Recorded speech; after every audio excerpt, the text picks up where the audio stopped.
Vandami Bante, please allow us to start today's session and pay respect to Bante 3 times.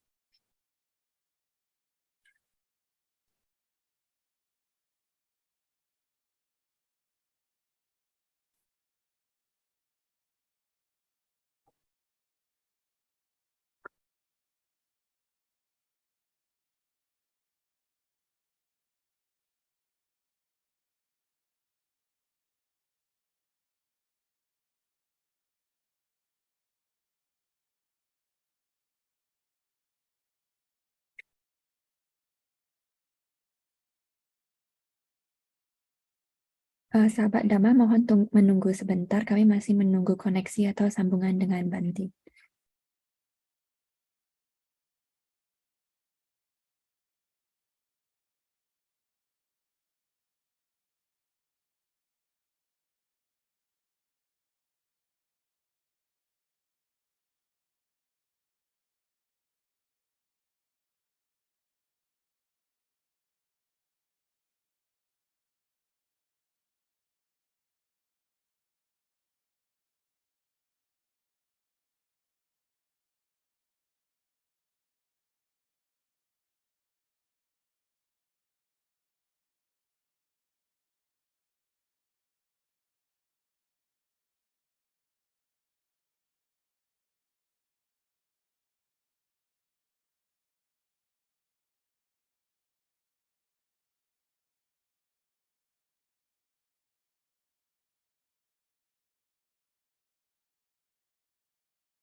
Vandami Bante, please allow us to start today's session and pay respect to Bante 3 times. Sorry, please wait. Bante has not come. Sorry? Bante not Oh, come. Bante Please hasn't wait. come. Okay, yeah. We will wait. Thank you.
නබුණුරු කෝලන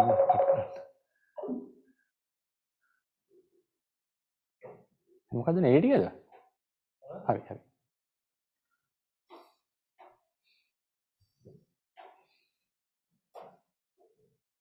Pandami Bante, Hello. please allow us to start today's session and pay respect to Bante 3 times.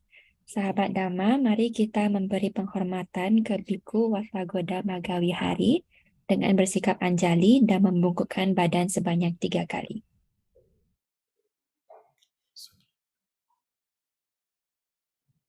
Nama saya Sania yang akan memandu kegiatan malam ini. Selamat malam sahabat Dhamma yang berbahagia, Sukihotu Namo Buddhaya. Semoga sahabat Dhamma selalu sehat dan bahagia. Sadhu, sadhu, sadhu. Nama saya Sania yang akan memandu kegiatan malam ini. Sungguh berbahagia kita semua mendapatkan kesempatan yang baik sekali untuk mengikuti sesi Dhamma Talk yang dibawakan oleh Bhikkhu Watagoda Maggavihārī dengan judul Pāramī, Fulfilling Perfections to Attain Liberation Part 3 atau memenuhi penyempurnaan untuk mencapai pembebasan bagian ketiga.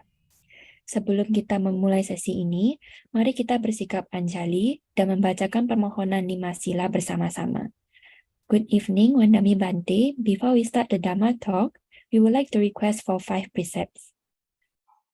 Ahang Bante, ti saranena saha, panca silang, Dhammang yacami, anugahang katwa, silang deta, me bante, dutiyampi, ahang bante, ti saranena saha, panca silang, Dhammang yacami, anugahang katwa, silang deta, me bante, tatiyampi, ahang bante, ti saranena saha, panca silang, Dhammang yacami, anugahang katwa, silang deta, me bante. Yamahang vadami tang vadetah. Ama bante. Namo tassa bhagavato arahato samma sambuddhassa. Namo tassa bhagavato arahato samma sambuddhassa. Namo tassa bhagavato arahato samma sambuddhassa. Namo tassa bhagavato arahato samma sambuddhassa. Buddhang saranang gacchami, Dhammang saranang gacchami, Sanghang saranang gacchami. Buddhang saranang gacchami, Dhammang saranang gacchami, Sanghang saranang gacchami. Dutiyampi buddhang saranang gacchami, Dutiyampi dhammang saranang gacchami, Dutiyampi sanghang saranang gacchami. Dutiyampi buddhang saranang gacchami, Dutiyampi dhammang saranang gacchami, Dutiyampi sanghang saranang gacchami. Tatiyampi buddhang saranang gacchami, Tatiyampi dhammang saranang gacchami, Tatiyampi sanghang saranang gacchami. Tatiyampi buddhang saranang gacchami, Tatiyampi dhammang saranang gacchami, Tatiyampi sanghang saranang gacchami. Sarana saranang sampunnang. Ama bante. Anatipata veramani sikkhapadang samadhiyami.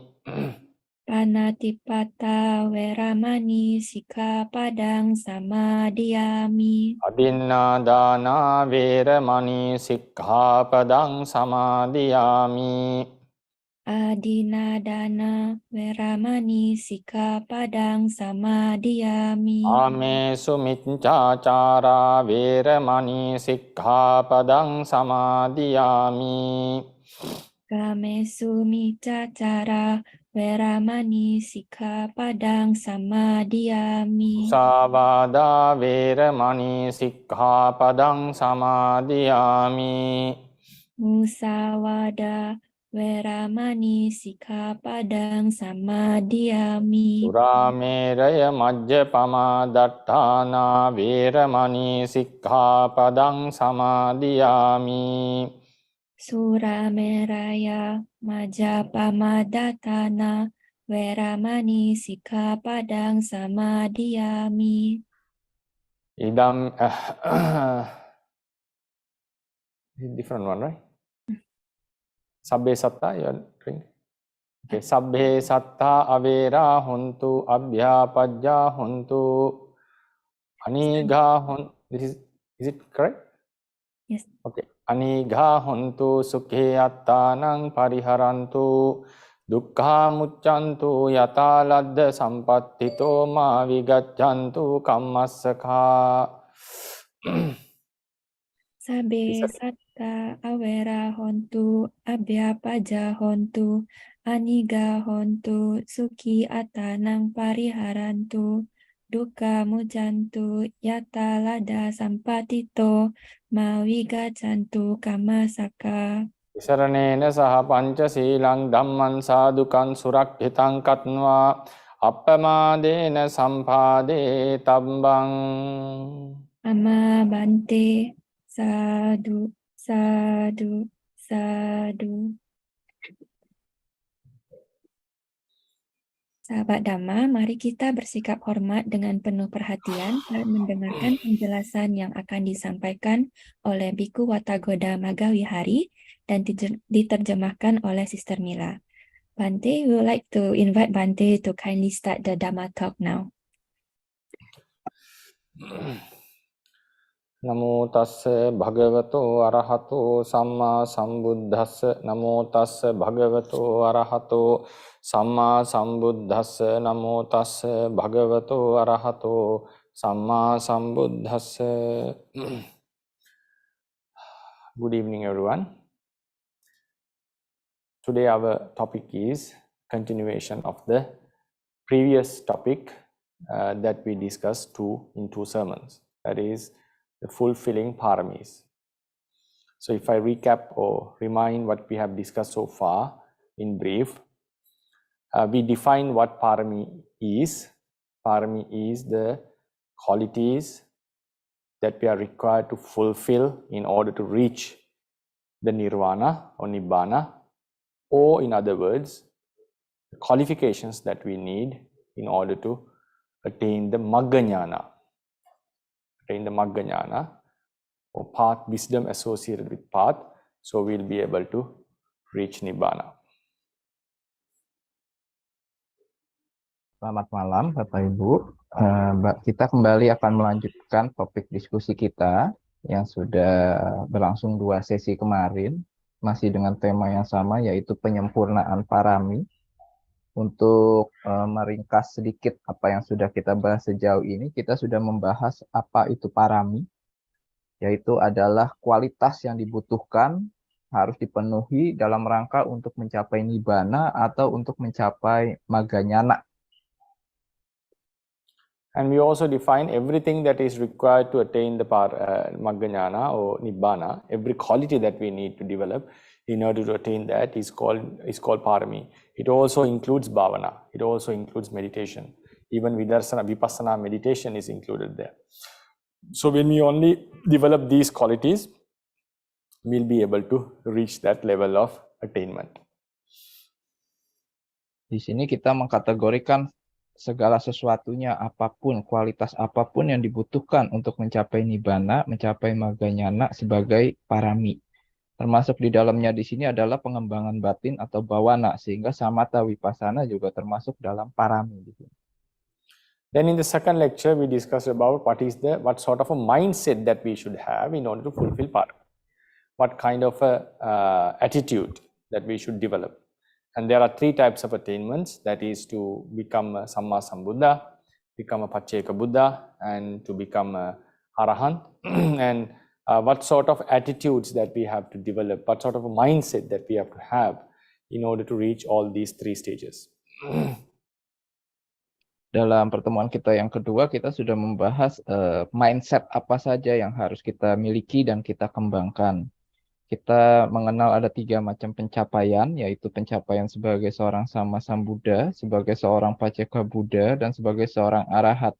Bante juga sudah membahas mindset apa yang kita harus miliki untuk masing-masing tipe pencapaian. A person who wishes to be a Samma Sambuddha has to develop paramis not only for his own liberation, but also to liberate other beings from samsara, liberate the beings as much as possible from samsara.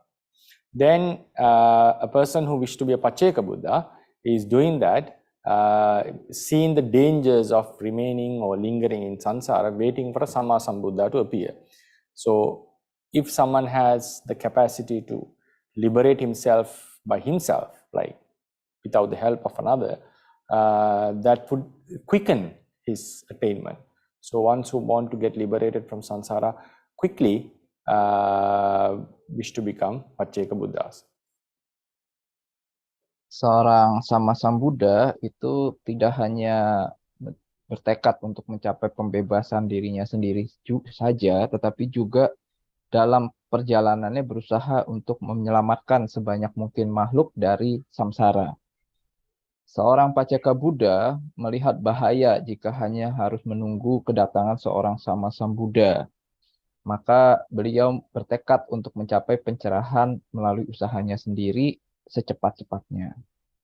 So ones who want to become an arahant, to liberate ordinarily in a way, wishes to get rid of samsara as quick as possible, and he developed the qualities, and he has the aspiration that one day he will liberate himself with the help of a Samma Sambuddha. And among the arahants, there are some variations, like some would like to aspire to become a chief disciples, like Sariputta and Moggallana. Some would like to become great disciples like Mahakassapa, Anuruddha, and so forth. And some would like to attain as a normal arahant. So it depends on the person's desire. And some also have a desire to attain Nibbana under a Buddha, like seeing the Buddha. That's also a special wish. So, but all of them has the underlying desire is to get rid of samsara with the help of a Buddha. Seorang arahat itu berusaha atau bertekad untuk secepatnya keluar dari samsara ini dengan menghadiri atau di bawah bimbingan seorang Samma Sambuddha. Ada beberapa level atau tingkatan arahat, misalnya ada yang kemudian bercita-cita untuk menjadi siswa utama dari seorang Samma Sambuddha, seperti misalnya Bante Sariputta dan Mahamoggallana. Ada juga yang bertekad ingin menjadi siswa utama daripada yang mulia seorang Samma Sambuddha, seperti misalnya yang mulia Mahakassapa, tapi juga ada beberapa yang ya cuma ingin menjadi normal arahat saja. Tapi semangat yang mendasarinya semua sama, yaitu secepatnya mencapai pembebasan dari samsara di bawah bimbingan seorang Samma Sambuddha. And today my talk would be about contemplation about Pāramī. In Pali we call Pāramī Paccavekkana. Paccavekkana, I think most of you have heard about it. Paccavekkana, reflecting on Pāramī. Paccavekkana is necessary for Pāramī in order, because sometimes our mind retreats from fulfilling Pāramī and it starts to enjoy the samsara or to retain in samsara and forget the practice, to have some leisure time and to go with the flow of the samsara. So that is a setback in our path towards liberation. So when such mindsets happen, such downfalls happens, when our practice is going down, it's necessary that we contemplate wisely contemplate, and lift our mind back to the track. So contemplation about Pāramī is very vital. You can call this Yoniso Manasikara as well, the wise attention towards Pāramī. So each and every Pāramī, we should have a sort of a contemplation. So we'll be able to uplift ourselves back to the track. So it's very vital to have at least some sort of an idea how should we contemplate regarding each and every Pāramī. Contemplation differs according to the Pāramī, 10 Pāramīs. So that would be the topic today.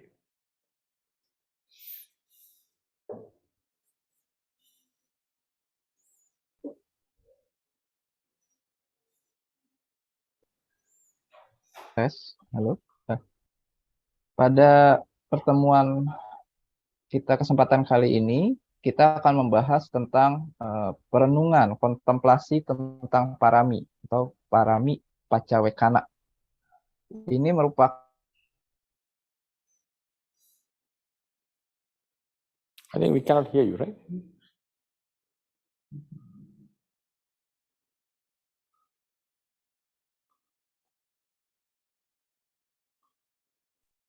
pada kesempatan ini kita akan membahas tentang perenungan parami atau parami pacawekana. Adalah sangat penting untuk memiliki perenungan-perenungan ini terkait dengan parami, karena sepanjang perjalanan cita-cita kita untuk mencapai pembebasan, mengembangkan parami itu kadang bisa mengalami kemunduran, mengalami kekendoran, kelonggaran, karena kita terbuai oleh godaan-godaan sensasi duniawi. Ketika ini terjadi, sangatlah penting bagi kita untuk memiliki perenungan-perenungan yang bijaksana untuk bisa kembali on track kepada cita-cita awal kita atau semangat awal kita. Ini bisa dibilang merupakan yoniso manasikara terkait dengan parami. Setiap parami memiliki perenungan-perenungannya tersendiri yang bisa membuat kita kembali on track. So this contemplation is very important to any person who is practicing. At the same time, for a person who is wishing to be a Samma Sambuddha, this is very vital, because he is a person who has to fulfill parami to a very high level, unimaginable level. He has to fulfill the paramis. So and also ones who want to be a Pacceka Buddhas also need to fulfill paramis daily, right, for a greater level. Even Savakas need to do that. So therefore, this contemplation is very vital, is very important.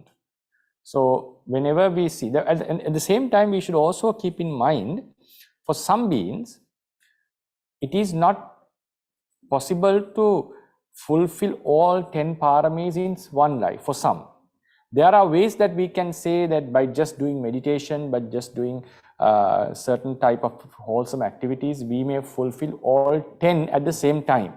Yes, there are such ways of counting paramis. But if you look into the ordinary level, for example, in some occasions, when fulfilling a certain parami, Bodhisattva was unable to fulfill another parami. For example, while he is practicing dana, while he is practicing for instance metta, and also helping others, for instance, supporting his family, supporting his country, he was not able to fulfill upekka in a very high level. So therefore, it's not possible to develop all 10 paramis at the same time in a very high level. But we also should need to know that, but while meditating, while doing some wholesome activities, there are ways that we can consider that all 10 paramis grow to a certain level, but not into a very higher level. In order to develop the paramis to a higher level, we need to focus on that particular parami for some time and develop it, right? So it differs, especially for a person who is wishing to be a Samma Sambuddha. Sometimes they do completely sacrifice one life or many lives to fulfill certain paramis. So therefore, that also we should keep in mind. And this contemplation is applicable personally. It is you who has to decide what sort of paramis I should focus at this level of the life, during these periods, and then try to develop.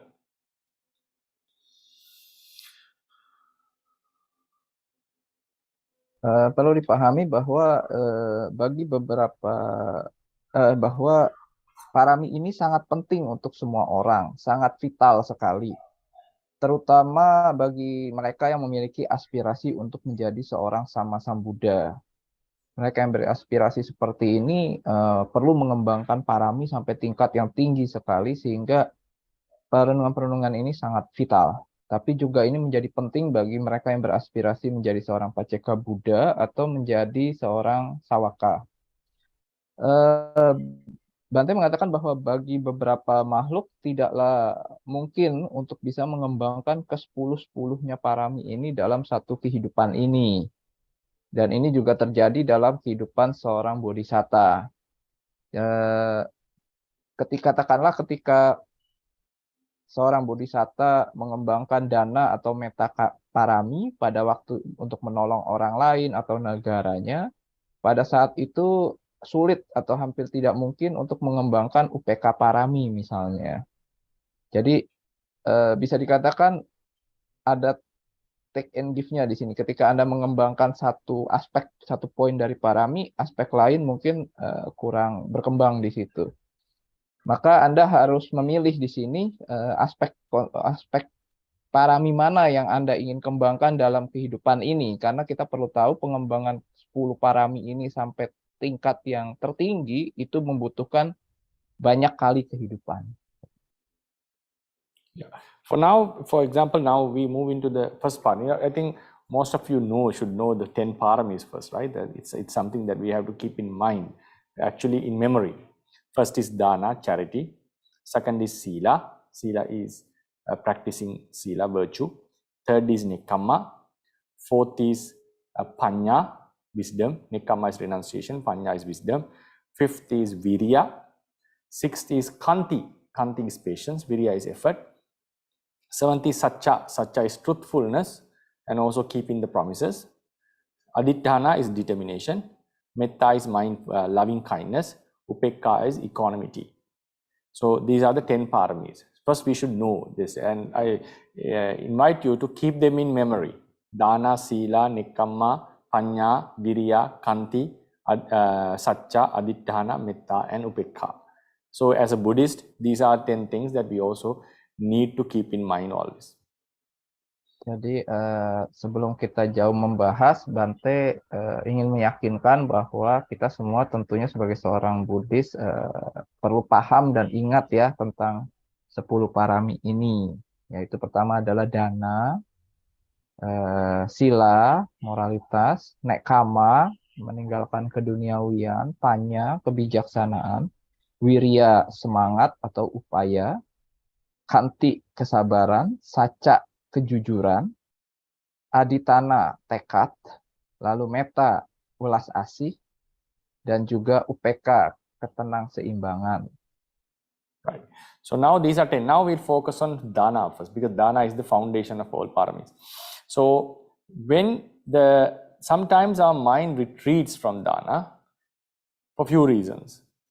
Sometimes we may feel, these contemplations may not be applicable for everyone at every time.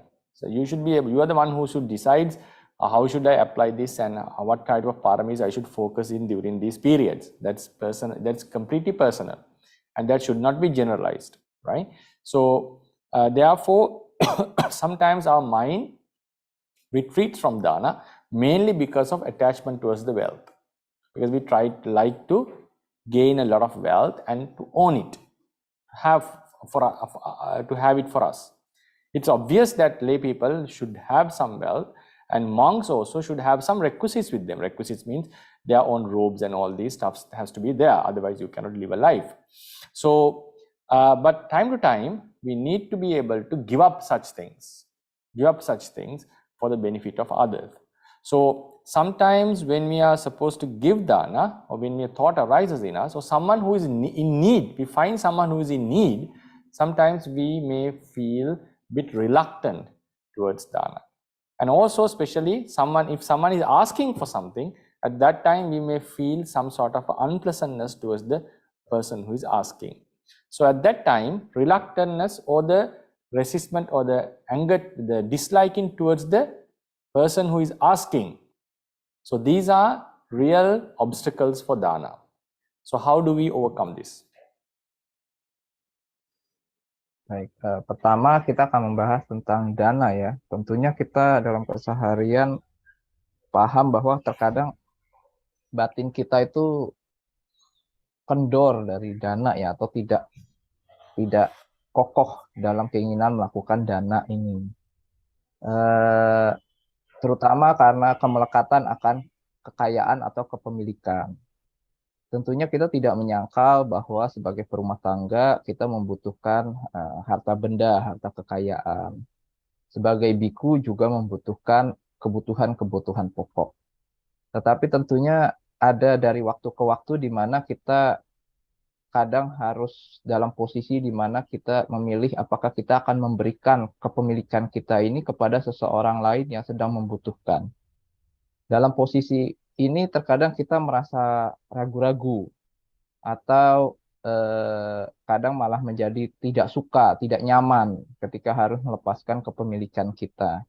Nah, ini akan menjadi penghalang bagi pengembangan dana parami kita. Nah, ada beberapa perenungan yang bisa dilakukan untuk mengatasi rintangan ini. Tentunya perenungan ini tidak semuanya cocok bagi semua orang atau cocok untuk semua situasi. Bapak Ibu harus memilah dan memilih kapan harus diterapkan dan bagaimana penerapannya. Right. So these are the one of the biggest two obstacles one has. Attachment towards the wealth or the things that we have, and disliking towards the ones who are receiving, ones who are in need. Now, in order to get rid of the attachment towards things, what we have to, one of the best ways to contemplate is think about the achievements that we are going to get by giving through this dana. For instance, we sometimes spend money for education in order to get a degree, sometimes to go to a foreign country and get a degree or study in a university. Sometimes a huge amount of money is spent. And you cannot now, we are getting a degree. Degree is not something, there's no such a great value in a degree in terms of, you cannot sell a degree. It's not like something like money. Its value is not felt or not labeled. A university would not give you a degree like $1,100 degree, this is for You have to spend this much of money and you are getting a degree.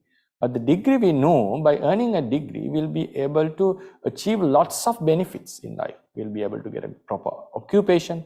We'll be respected in the society. We'll be given the due respect by the people. And we'll have our confidence about ourselves, and we'll know about a certain department of life, of knowledge.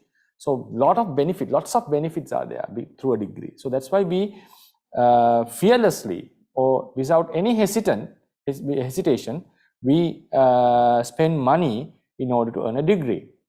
So why is that? We know that just keeping the money for ourselves, yeah, surely we'll be able to enjoy it and get some fun or whatever out of it. But we know the benefits that we get through a degree is far more superior than having this money or spending it. That's why we are able to throw this money away for the sake of a degree. So now think about what we are getting through giving this dana. According to the teachings, later on in each and every parami, I will explain how each and every parami is supportive for the attainment. There's a different explanation. But we know that for the time being, we'll just roughly understand that the dana is helping us to become a Buddha or a Pacceka Buddha or a Arahant. That means to attain the nirvana. By attaining nirvana, we are getting rid of all the deaths in samsara, births in samsara, aging in samsara, separation from beloved ones, association with the disliked ones. So all this entire realm of suffering will be no more if we attain nirvana. So nirvana is a priceless or is fully unmatched to what we are giving. In order to get a normal degree, we have to spend some money, but think about getting a degree from Harvard University, for example, or the best university in the world, MIT, the American universities. So for that, you have to surely spend thousands of dollars. But we know that if you have such a recognition from a very high university, the benefits are matchless.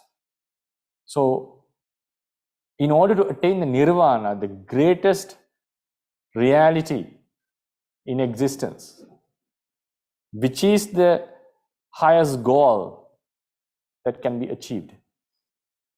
So the thing that I'm protecting is nothing. Surely in order to get a very high degree, you have to spend a lot of money. So likewise, in order to attain this nirvana, we have to make sacrifices. So that's how a bodhisattva thinks. For example, Think about him sacrificing his children, wives. In a one Jataka, in the Charya Pitaka, he clearly mentions, it's not that I didn't like Yashodhara. It's not that I didn't like Rahula. Or in that life, Mandi and Krishna, Jina and Jalia. It's not because I didn't like them, but I liked the omniscience. I liked the attainment, Nibbana, the Buddhahood, much greater than these. So I knew without these sacrifices, I would never be able to reach that. So when we contemplate that, the benefits that we are getting by the attainment of Nibbana, the nature of Nirvana, we'll be able to get rid of this lobha which sticks us to certain objects. So that is one way to get rid of the attachment towards things that prevents us from giving dana. Baik. Perenungan pertama yang bisa kita lakukan adalah dengan kita merenungkan manfaat yang akan kita dapatkan melalui dana yang kita berikan ini. Bayangkan menurut Bante seperti kita menginvestasikan uang untuk pendidikan. Pendidikan mahal, terutama di universitas-universitas yang terkenal seperti misalnya MIT di Amerika ya. Kita menginvestasikan sejumlah besar uang untuk mendapatkan gelar, mendapatkan ijazah dari universitas-universitas tersebut. Bapak Ibu nggak bisa jual ijazahnya gitu kan. Kita bukan berarti saya pengen ijazah yang nilainya $100.000 atau $500.000 seperti itu, bukan seperti itu. Tetapi dengan Bapak Ibu menginvestasikan dengan pendidikan di universitas yang bagus, Bapak Ibu bisa memperoleh ijazah dari sana, maka ada banyak hal yang bermanfaat yang bisa diperoleh. Bapak Ibu bisa mendapatkan pekerjaan, terbuka pintu untuk pekerjaan-pekerjaan yang baik. Bapak Ibu menjadi ahli di bidangnya. Bapak Ibu memperoleh rasa respect, hormat dari masyarakat, dari teman-teman sekerja. Juga Bapak Ibu memperoleh keyakinan, kepercayaan diri. Maka dengan begitu banyak diri dari kita ataupun orang tua yang tidak ragu-ragu ya untuk menginvestasikan dana yang cukup besar untuk pendidikan diri kita atau anak-anak kita. Karena apa? Karena kita tahu bahwa manfaat yang akan diperoleh jauh melebihi daripada biaya yang diinvestasikan ke sana. Nah, demikian juga kita harus berpikir tentang manfaat daripada dana. Kita pada titik ini kita belajar parami karena kita mengetahui berkeinginan untuk mencapai pembebasan dari samsara, baik itu menjadi seorang sama Sambuddha atau katakanlah menjadi seorang arahat. Pencapaian yang ingin kita capai adalah pencapaian yang tertinggi, yaitu nibbana, di mana di sana adalah akhir dari segala duka, berakhirnya siklus kelahiran dan kematian, di mana tidak ada lagi ratap tangis dan keputusasaan, di mana tidak ada lagi Anda harus berpisah dari apa yang Anda cintai, tidak ada lagi Anda harus bertemu dengan apa yang tidak Anda sukai. Pencapaian nibbana jauh melebihi daripada investasi dana yang harus kita lakukan. Untuk semua pencapaian ini perlu ada pengorbanan, ada harga yang harus dibayar. Tentunya untuk pencapaian nibbana juga ada harga yang harus dibayar. Bodhisatta misalnya dalam beberapa kisah Jataka bahkan sampai memberikan dana melepaskan anak dan istrinya. Di sana dikatakan bahwa Bodhisatta bukannya tidak mencintai anak istrinya, tetapi kecintaannya akan pencapaian nibbana jauh lebih besar daripada kecintaannya pada anak istrinya. Di sini dana menjadi berfungsi sebagai sarana latihan untuk mengkikis loba terhadap kepemilikan keduniawian, di mana ini menjadi penghalang kita untuk mencapai nibbana. Right. So now, another way to contemplation is now these things that we possess are surely going to destroy one day.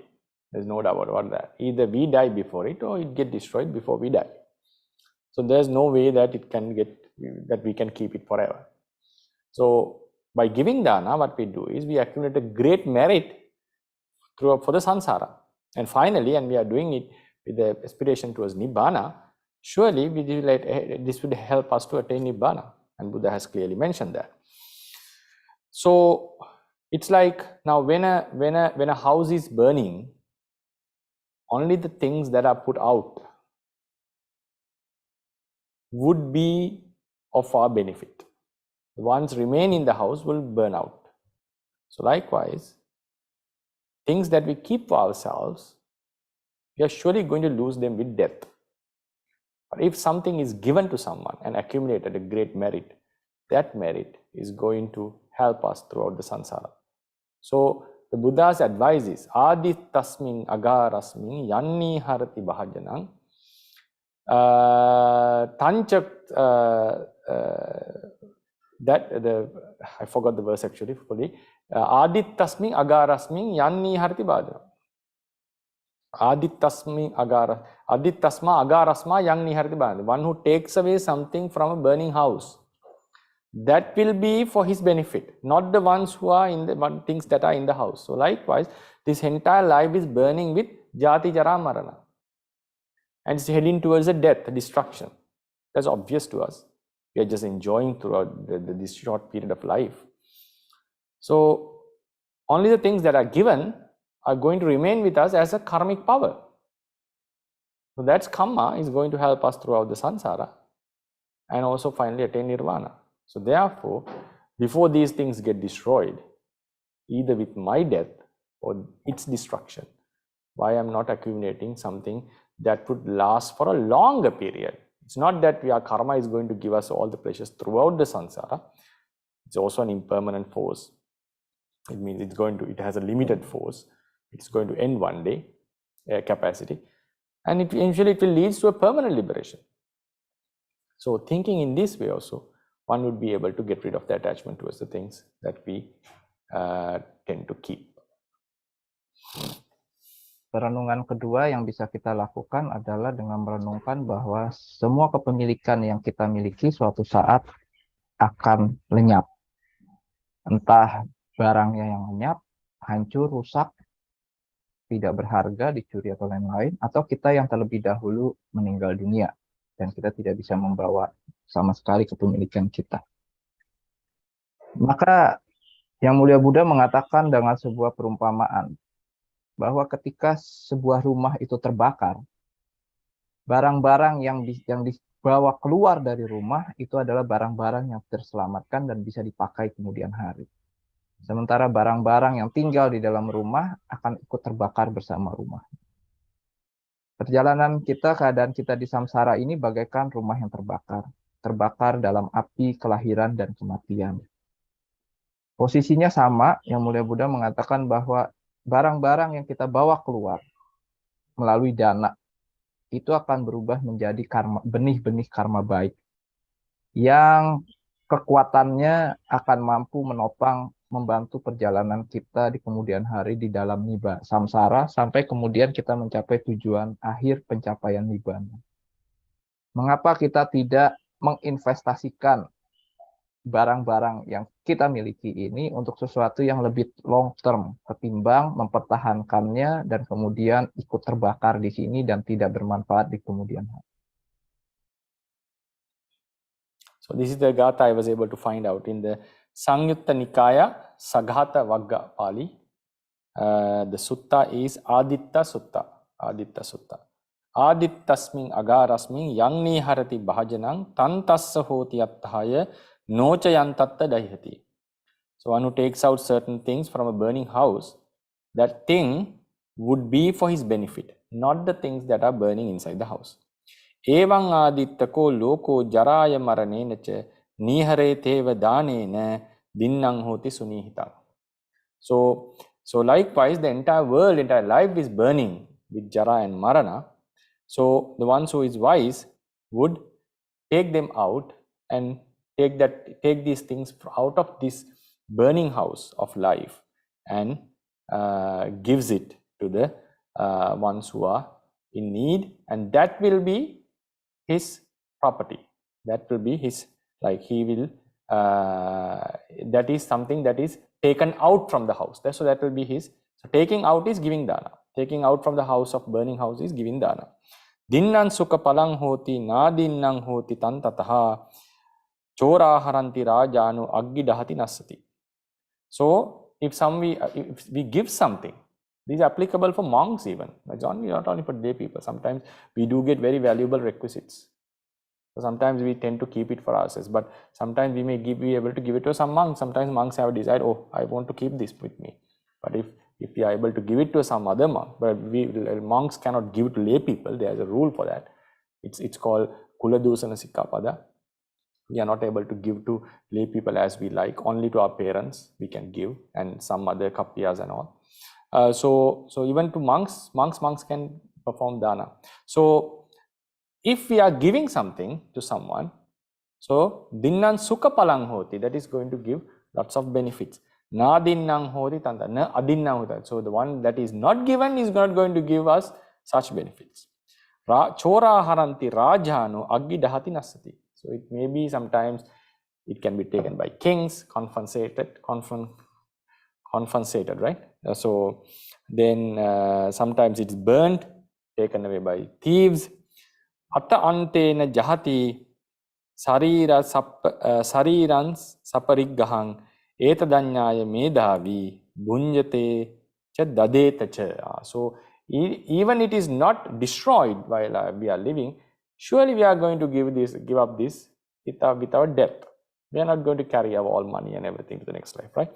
So etadanyaya medhavi, one who is wise, having known this, bunjeta cha dadeta cha. He enjoys his wealth, he enjoys it, he gives it to his children, he secures them. At the same time, dadetacha, he gives dana as well. He's not just enjoying everything for himself. Dattva cha bhutva cha yatanu bhavang anindito saggamupeti dana.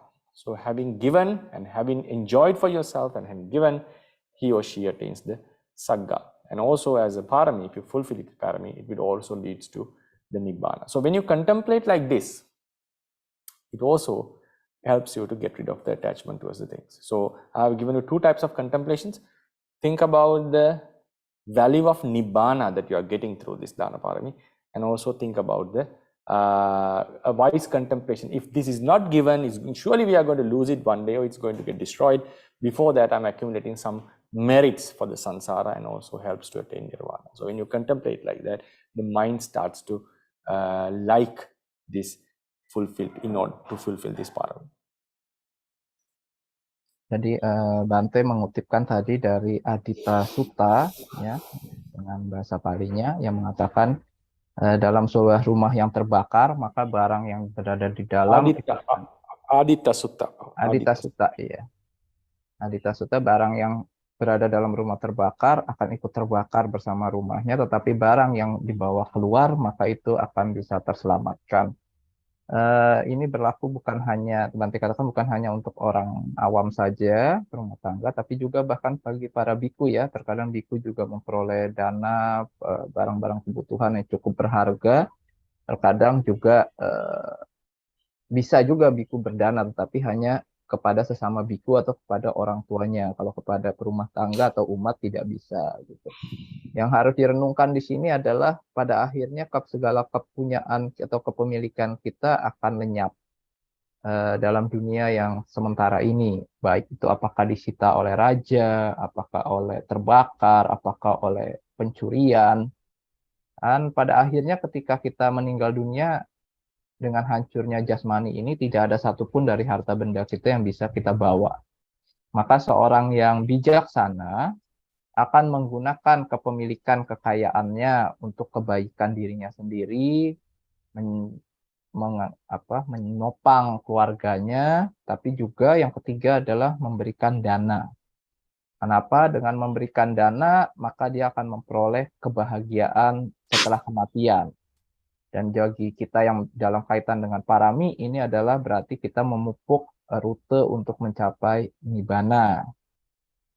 Maka mereka yang bijaksana setelah merenungkan ini, maka mereka tidak akan ragu-ragu untuk memberikan dana ini. Jadi kita sudah ada dua perenungan yang diberikan oleh Bante. Yang pertama adalah dengan memahami manfaat berharganya daripada pencapaian yang bisa diperoleh, yaitu nibbana. Dan yang kedua adalah perenungan bijaksana, perenungan dengan bijaksana bahwa pada akhirnya toh harta benda ini akan harus kita lepaskan juga. Dengan dua perenungan ini kita batin akan bisa lebih mudah untuk melakukan tindakan dana. So now dana is a thing that leads you to nirvana and also helps you to attain benefits in samsara. So now think, if someone is asking, begging you, think about a beggar when you're driving and someone comes in the traffic, someone comes and asks for something. Right? In Indonesia, there are some beggars who have come and asked, right? So when you see such a person, so how should we think? Because of this giving, I'm going to get a nirvana one day, and also I'm accumulating a lot of merit for the samsara. So the person who is, people don't feel of giving all the time. We are just living our life. That's why Buddha said, so you have to enjoy your life. Obviously, lay people should have enjoyment, but we don't feel like giving all the time. But suddenly someone comes and asks for it. So he or she is in need of that. So now he is creating an opportunity. The person who is asking is creating an opportunity that would help me to attain nirvana one day, and also that would help me to gain a lot of benefits one day. So the ones who is asking is doing a great help, because I was just driving my car or involved in some other worldly activity. The time someone is asking, and he is helping me to attain my liberation. So in that sense, I should be able to see the person as a helper, not as someone who is disturbing me. So that's how a bodhisattva thinks. He thinks, oh, the ones who are asking are doing a great help to me. If people don't ask, how can I give? For example, in Deva world. In Deva world, you cannot perform dana. Why is that? Because Deva world beings have their merits. They have their own luxuries. The ones who have luxuries are not welcoming dana. Now think about if you are well afforded, if you have a lot of money, if you can live your life, someone comes and suddenly starts to give you money, would you accept it? No, most of us would not do that. You would feel like shame to accept such money. Why? I have my money. I can live myself. I don't need your help. That would be the answer of many people, right? Ones who are rich. So likewise in Deva world, Devas cannot perform dana because every Deva has something. So therefore, it's very difficult to perform dana in the Deva world. So only it can be done in the human world. And imagine if everyone was well afforded, you will not be able to do this dana. So therefore, the ones who are begging are doing a great benefit to me. I'm not have that desire to give. Now, for example, if you go and give money to your neighbors, most of the cases, they would say, no, I don't need that. They would reject it. So ones who are asking for it is like, they are coming to do a help to me. That's how the attitude should change. That's the Bodhisattva's way of thinking. So his way of thinking is much more advanced. Now, the beggars are coming and asking for some money, but in his case, some come and ask for an eye. E-Y-E-I. Someone come and ask for flesh. They are hungry. They have nothing to eat. Some demons come and ask for some blood. And someone come and ask for the children or the wife. So these are very difficult things to give, right? So in that case, even Bodhisattva has to have a courage to face such askings. Surely one would feel angry if someone comes and asks for the wife, right? But for the Bodhisattva, he's not giving wife to anyone like, normally I have to mention Bodhisattvas when he gives the wife and children, he first asks the consent. Only if the children and wife are agreed he is giving, otherwise he doesn't give by force. It's against the human qualities, right? He always gives to ones who are, if the children and wife is willing to do that, go for that. And also not to the ones who are going to kill them. No. So he's making a great sacrifice. So in such cases, Bodhisattva thinks not everyone is coming and asks for such valuable objects. So he's doing me a great favor only by sacrificing my limbs, body parts, and children and wife, I'll be able to one day attain the nirvana. So that's what the Vesantara thought. That's the way the Vesantara thought. So a person who is designed to be a Pacceka Buddha or a Samma Sambuddha should have this attitude. Otherwise, if he is getting angry for the ones who are asking, he will never be able to achieve such tasks. One more thing is, in order to be a Pacceka Buddha, someone has to sacrifice limbs. Samma Sambuddha sacrificing limbs, sacrificing the family members, and also sacrificing in giving them and their life. So not well-behaved people would ask for such things. They would not need such. For example, if someone gives you some flesh, you're not going to accept that. You're not going to eat that. That's not our nature. Who is in need of flesh? A demon, or a person who is cannibalizing, a person of a tribe who is eating human flesh, or an animal. Not very highly developed people would ask for this. So it's not easy to give these limbs. It's not easy to give these limbs, such sacrifices. So bodhisattvas are very happy if someone comes and asks for that. And he also doesn't give it, if someone is not in need of, he is not going to give that. That's another thing. Same thing like if we are not going to give our requisites to someone who is not in need, right? So likewise, we should have an attitude towards liking the person who is asking. It's a very difficult thing. It's a very difficult thing. But we have to always think the ones who are asking are doing a favor to me. Because of his asking, I'll be able to perform the dana and I'll be able to get the pleasures in samsara and one day attain nirvana. So that is another way of contemplating of dana parami. Baik, jadi yang ketiga adalah kita tahu tadi bahwa dengan melakukan dana maka kita akan memperoleh jalan untuk mencapai nibbana. Selain itu, dalam proses perjuangan kita mencapai nibbana, dana akan membantu kita selama kita masih berkelana di dalam samsara ini. Nah, katakanlah ketika kita di dalam samsara ini kemudian ada peminta-minta atau ada orang yang datang meminta bantuan kepada kita, seperti itu. Ketika kita berhadapan dengan situasi ini, kita perlu merenungkan seperti ini. Saya sedang berjuang menuju nibbana. Saya tentunya kita senang sekali kalau ada guru, ada kalyana mita yang bisa membantu kita untuk mempercepat kita mencapai nibbana. Nah, orang yang baru saja datang ini sedang menciptakan suatu peluang bagi saya untuk bisa mengembangkan parami, membuka jalan saya untuk mencapai nibbana. Maka pada saat ini kita melihat orang ini bukan sebagai seorang yang sedang meminta-minta, tetapi seorang yang sedang menawarkan bantuan kepada kita justrunya. Kita justru berbalik menjadi senang, menjadi berterima kasih pada orang tersebut. Karena apa? Karena tidak dalam semua kesempatan kita bisa melakukan dana. Seperti misalnya tadi Bante sampaikan di alam dewa, itu semua hidup dalam keadaan berkecukupan, berkelimpahan, bahkan dalam kemewahan.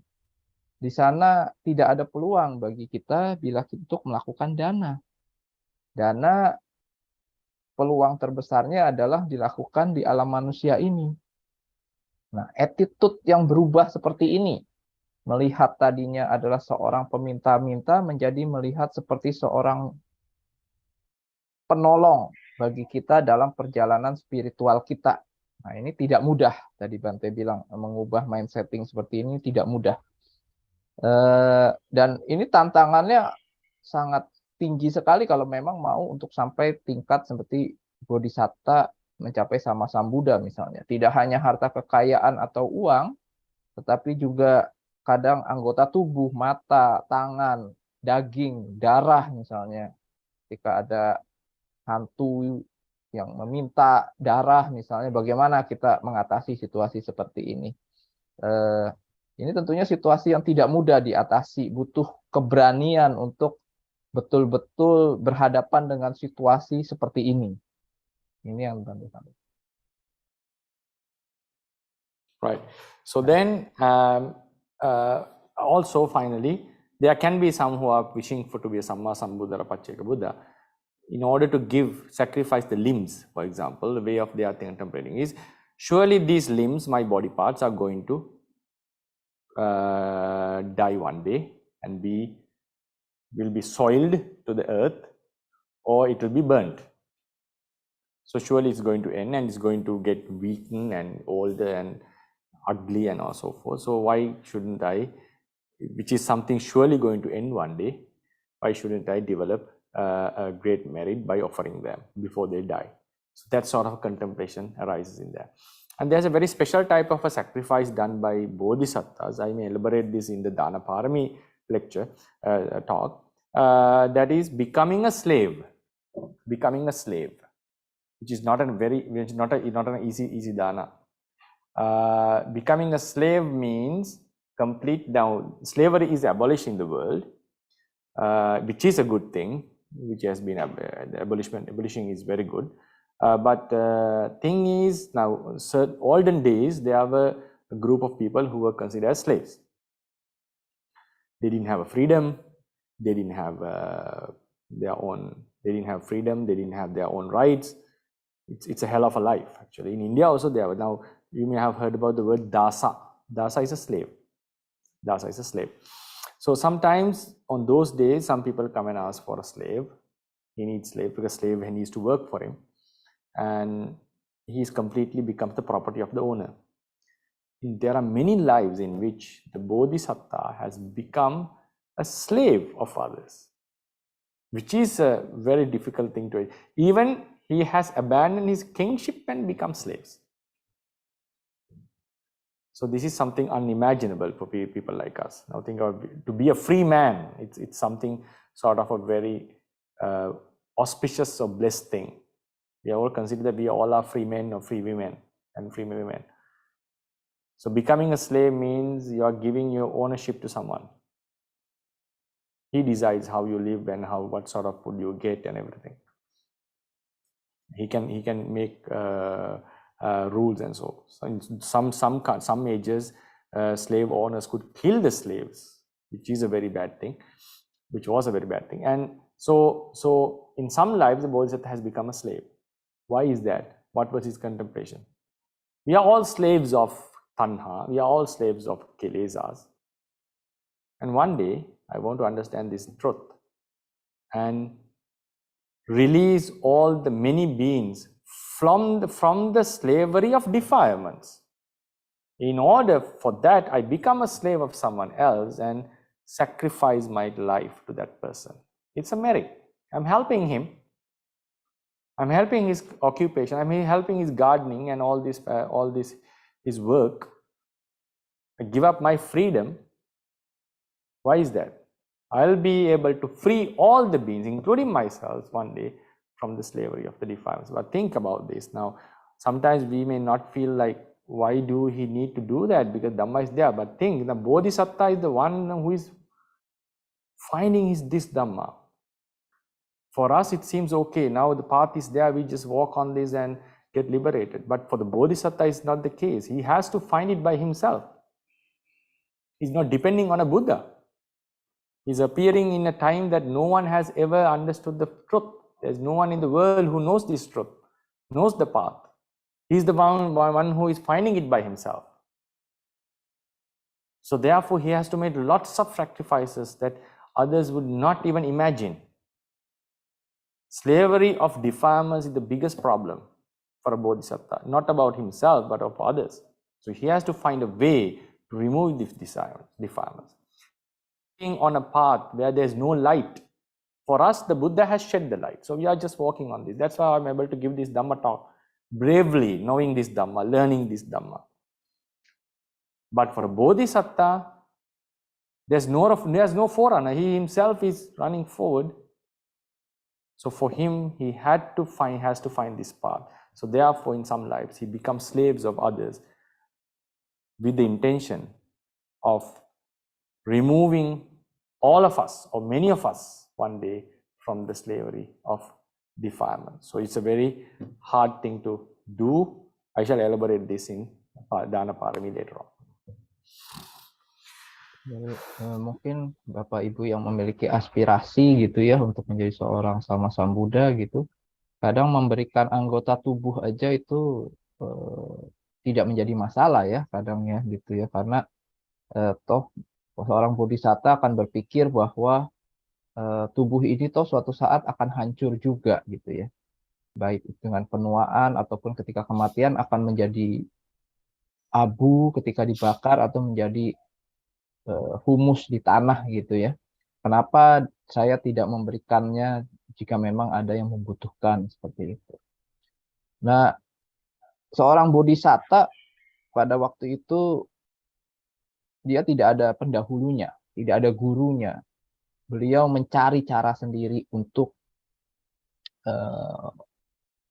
mencapai jalan menuju pembebasan daripada samsara ini. Maka berbagai cara latihan dilakukan oleh beliau untuk mengembangkan paraminya. Kalau sekarang kita ini sudah lebih enak ya, sudah lebih mudah karena Yang Mulia Buddha sudah menemukan jalannya dan kita tidak harus trial and error yang banyak sekali gitu ya. Tapi perlu kita bayangkan bodhisatta kita dulu itu trial and error-nya luar biasa sekali gitu ya. Karena saking terbebani akan kesadaran bahwa kita ini diperbudak oleh kekotoran batin, maka bodhisatta tidak segan-segan dalam satu kehidupannya meninggalkan kursi kerajaan untuk menjadi seorang budak. Seperti itu. Kenapa? Hanya untuk agar dia bisa menyempurnakan dana parami. Dia menolong orang lain dengan memberikan kebebasannya, memberikan hak-haknya kepada pemiliknya. Nah, ini adalah usaha trial and error yang dilakukan oleh bodhisatta kita dahulu. Tetapi ya sekarang kita sudah sangat jauh lebih beruntung, tidak harus berjuang seperti ini. So then we move on to the second type of parami, sila parami. I'll not be able to cover all paramis today, where time is running. So I'll cover much as possible. So sila parami, sometimes our mind is retreating and we may feel a bit relaxed about our sila. So at that time, we have to have wise contemplation in order to bring our mind back to the practice. So what you have to consider? We are wearing clothes. Some are wearing very nice clothes. But the actual cloth that covers our nakedness of bad behavior is the sila. If there is no sila, we are not well civilized. In the world, sometimes in some sikkapadas may not be very highly respected or highly concerned.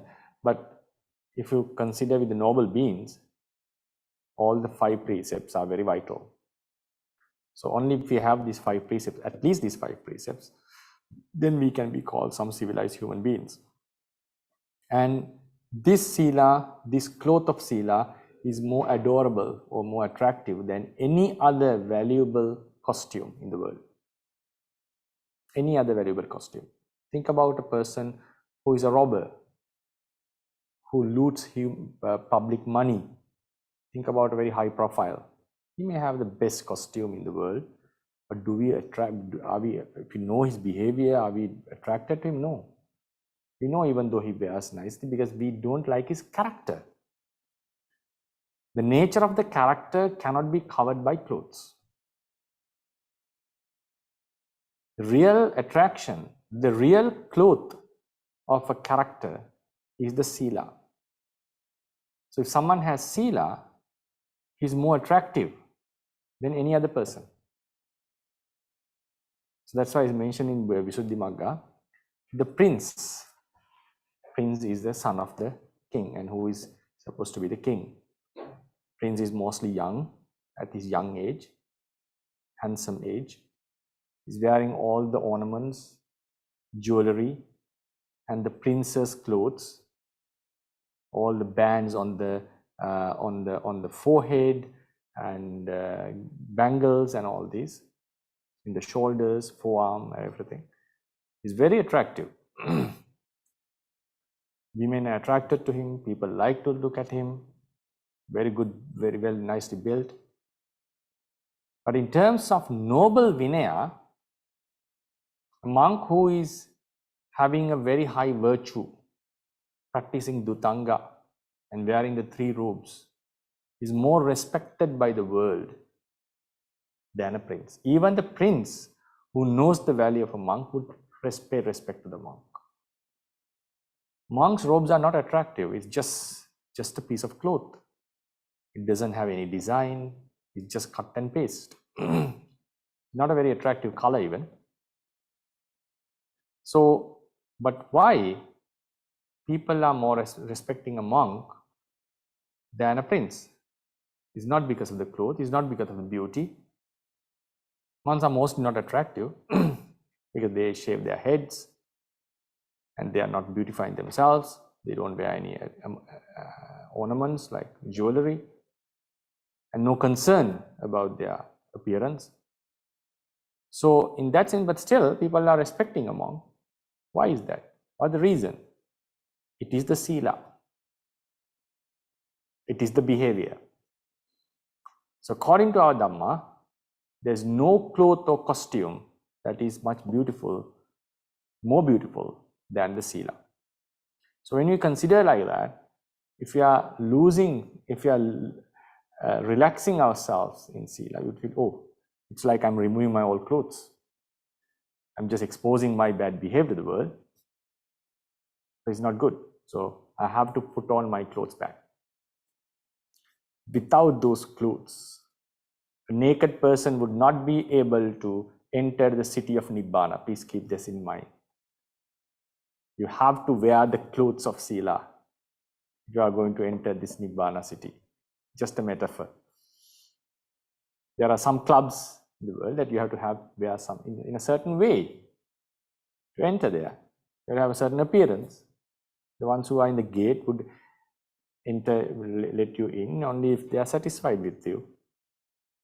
And some hotels, you cannot just go into some hotels barefoot. It will be really odd. They'll try a way to take you away.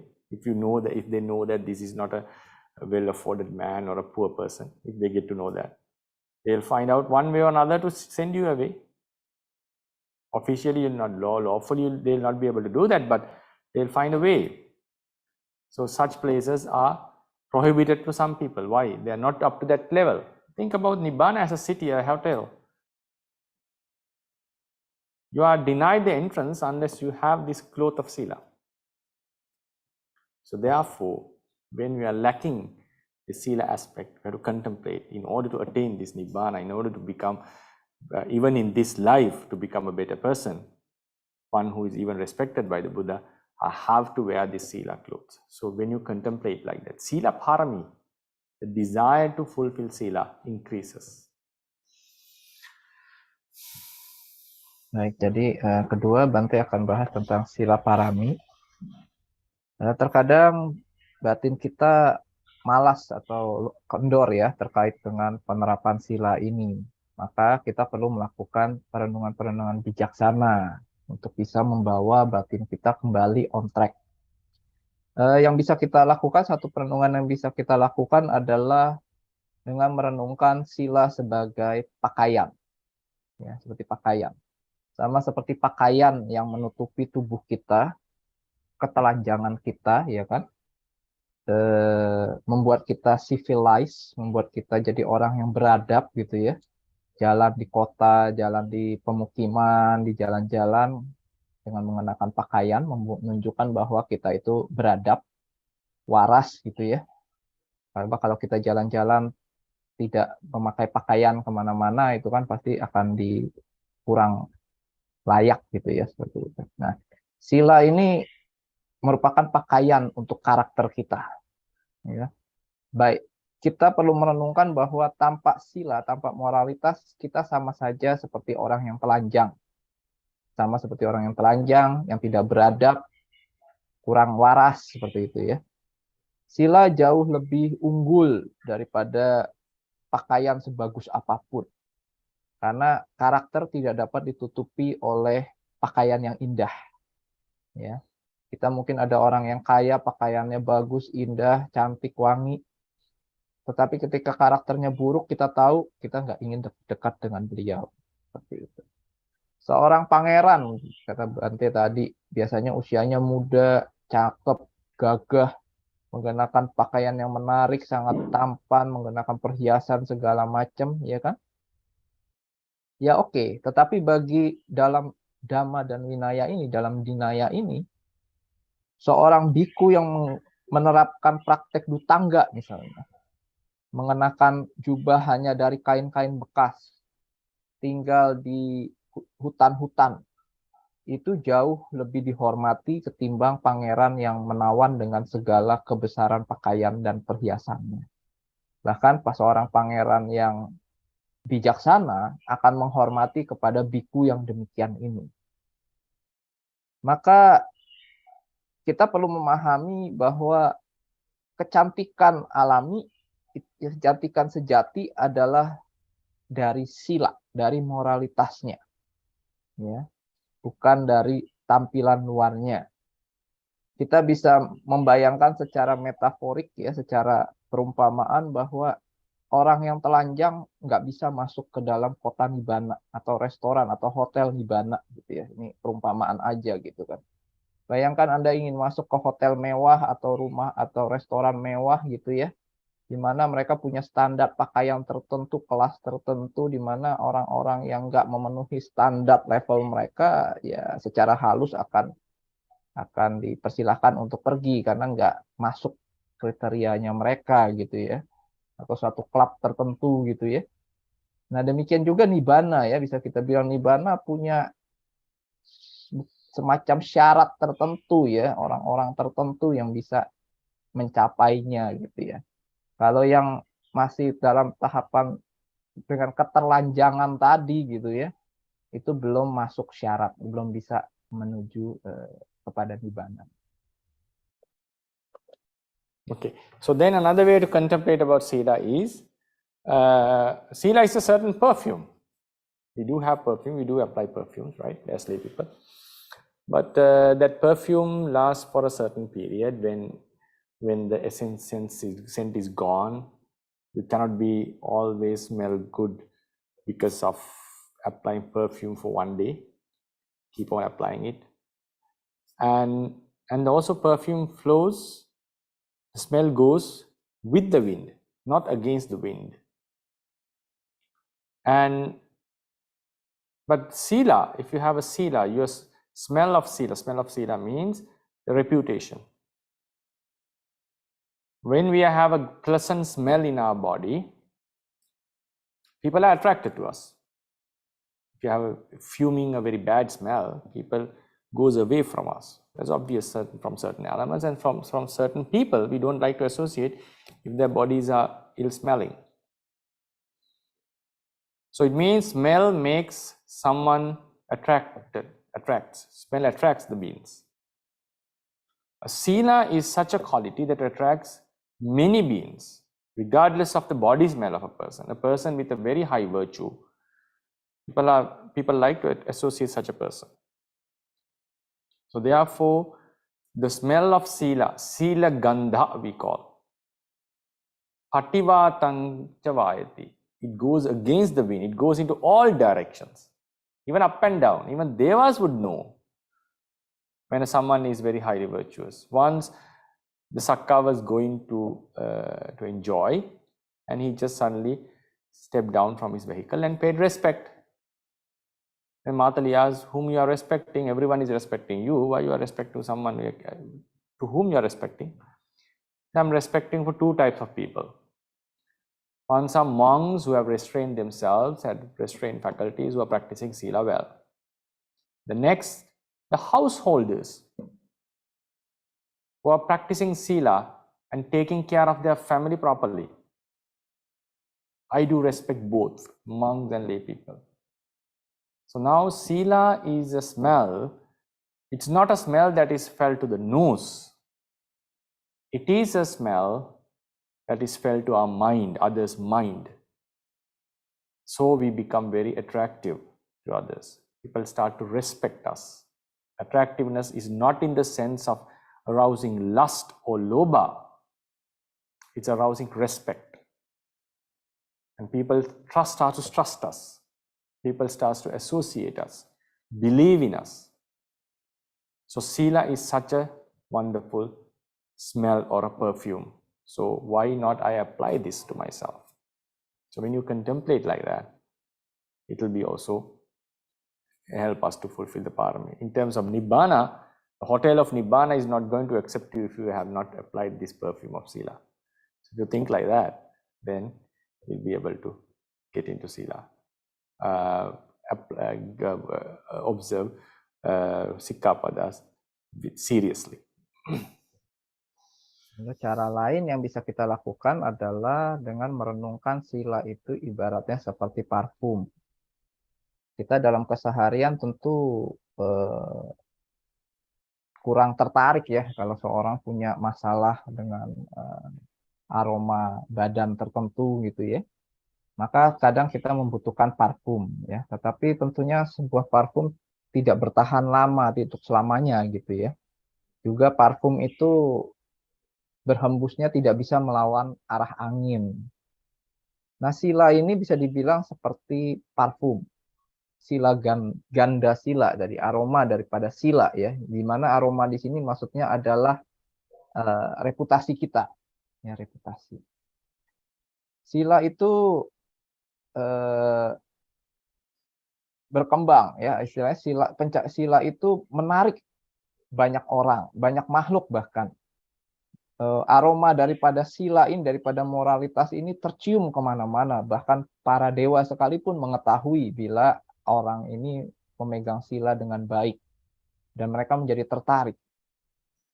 Dikatakan bahwa Saka, raja para dewa, itu tidak segan-segan untuk turun dari kereta kencananya untuk memberikan hormat kepada dua tipe orang.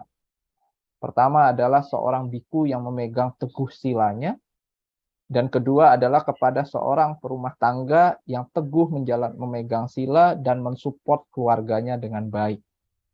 Jadi kepada kedua orang ini, kedua tipe ini, bahkan raja para dewa pun turun dan memberikan hormat. Maka sila menjadi parfum yang tidak tercium di hidung, tetapi di batin, ya, di mana ketertarikan itu menjadi timbul, bukan ketertarikan dalam arti loba, tetapi muncul bentuk respect, muncul trust, kepercayaan, muncul belief, keyakinan kepada Bapak Ibu. Nah, ketika merenungkan seperti ini, Bapak Ibu akan bisa mengembalikan batin kembali, bersemangat menjalankan moralitas. Kenapa saya tidak menggunakan parfum sila ini? Kenapa saya tidak menjalankan latihan sila ini lagi? Dan kembali dalam perumpamaan tadi, hotel Nibbana tentunya akan menolak orang-orang yang memiliki masalah bau badan ya, karena tidak sesuai dengan kelasnya. Tetapi orang-orang yang perlente, harum, wangi, nah tentunya akan dipersilahkan masuk. And sila is like a ladder to climb onto Sagga. Sagga is heavens, and also is a gate to the city of Nibbana.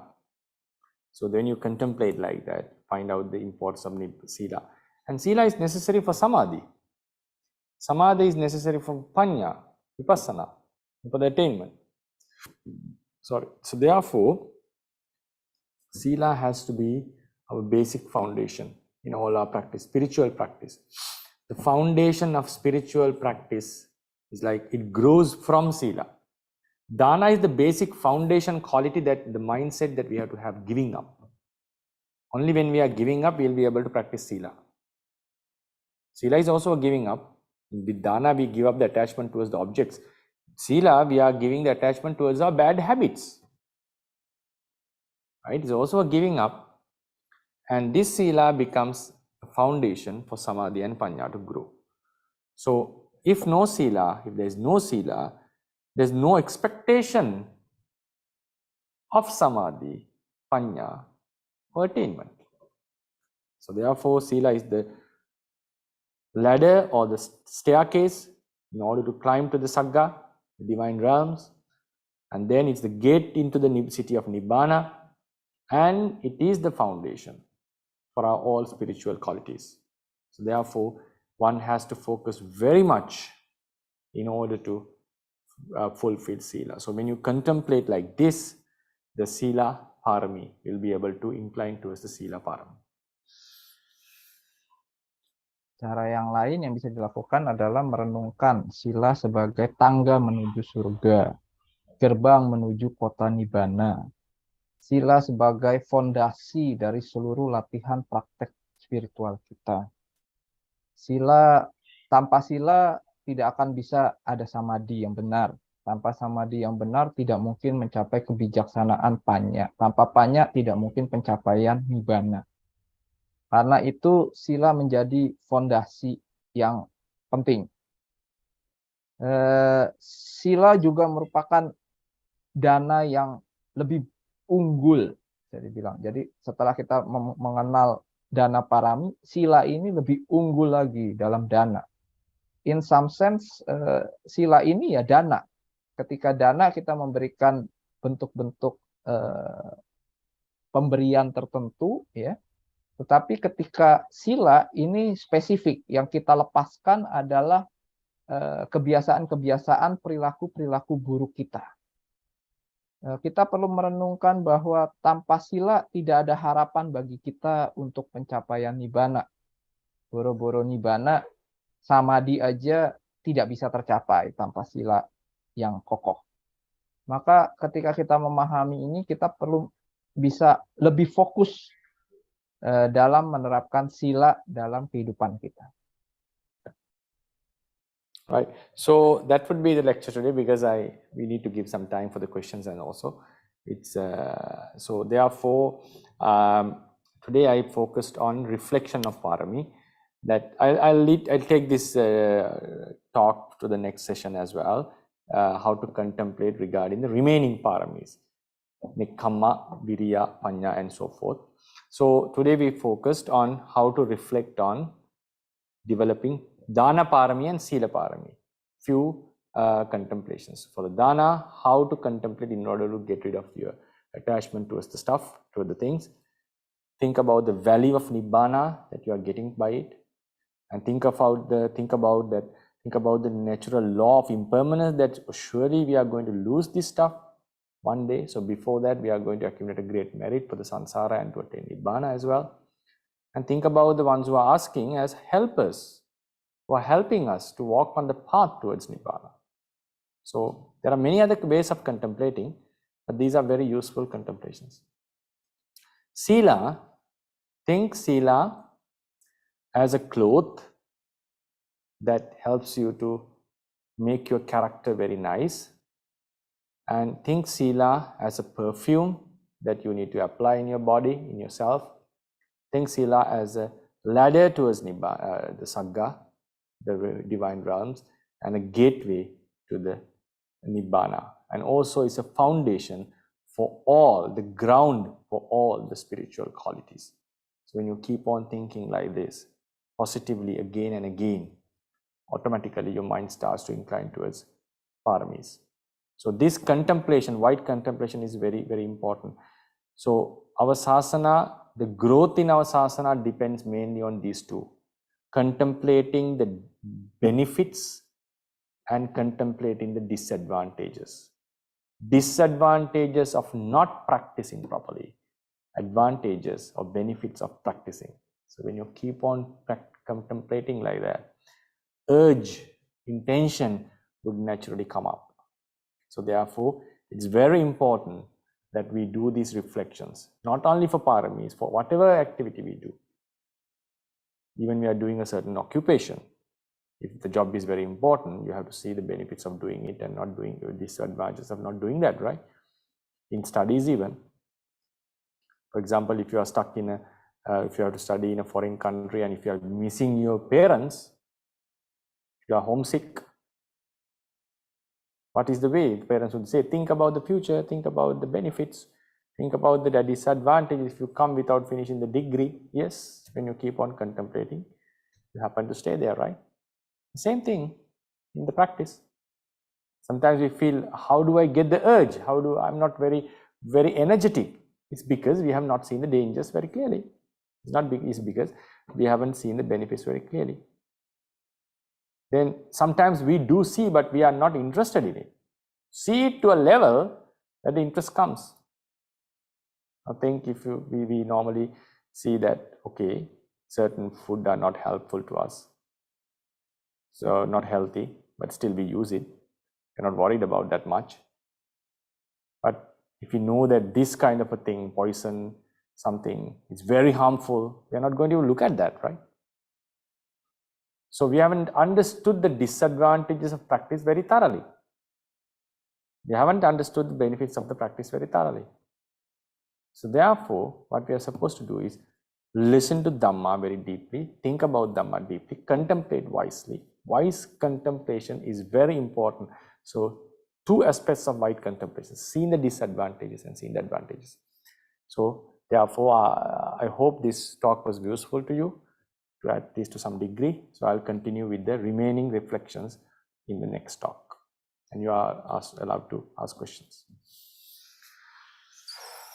Baik, jadi untuk kesempatan ini Bante sudah membahas perenungan bijaksana terkait dengan dua parami, yaitu dana dan sila parami.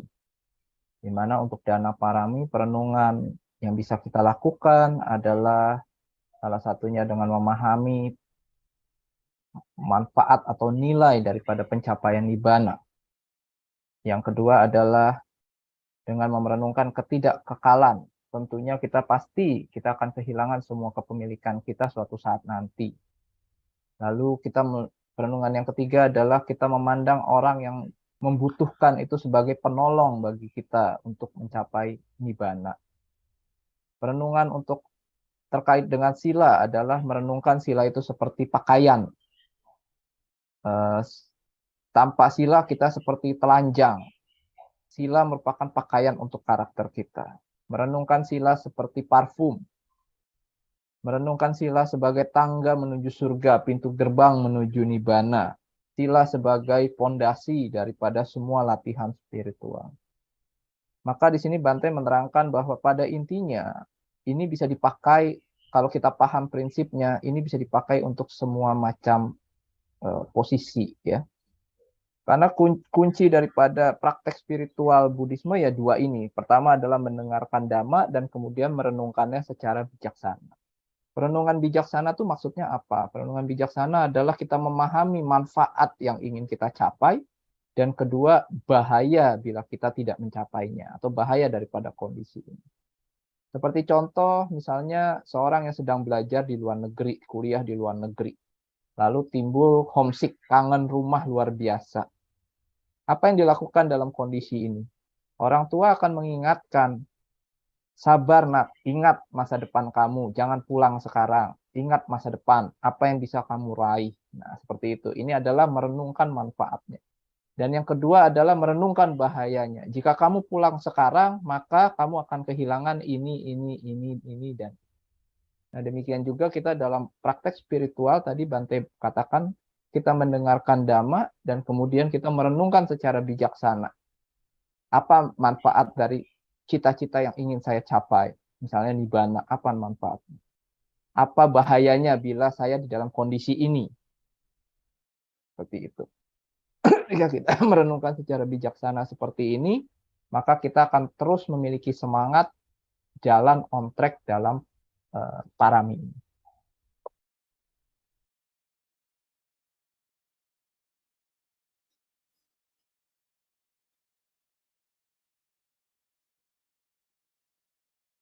Baik, Yes, kami. I'm done. It's for the Q&A. Ya, mungkin untuk tanya jawab saya kembalikan kepada moderator.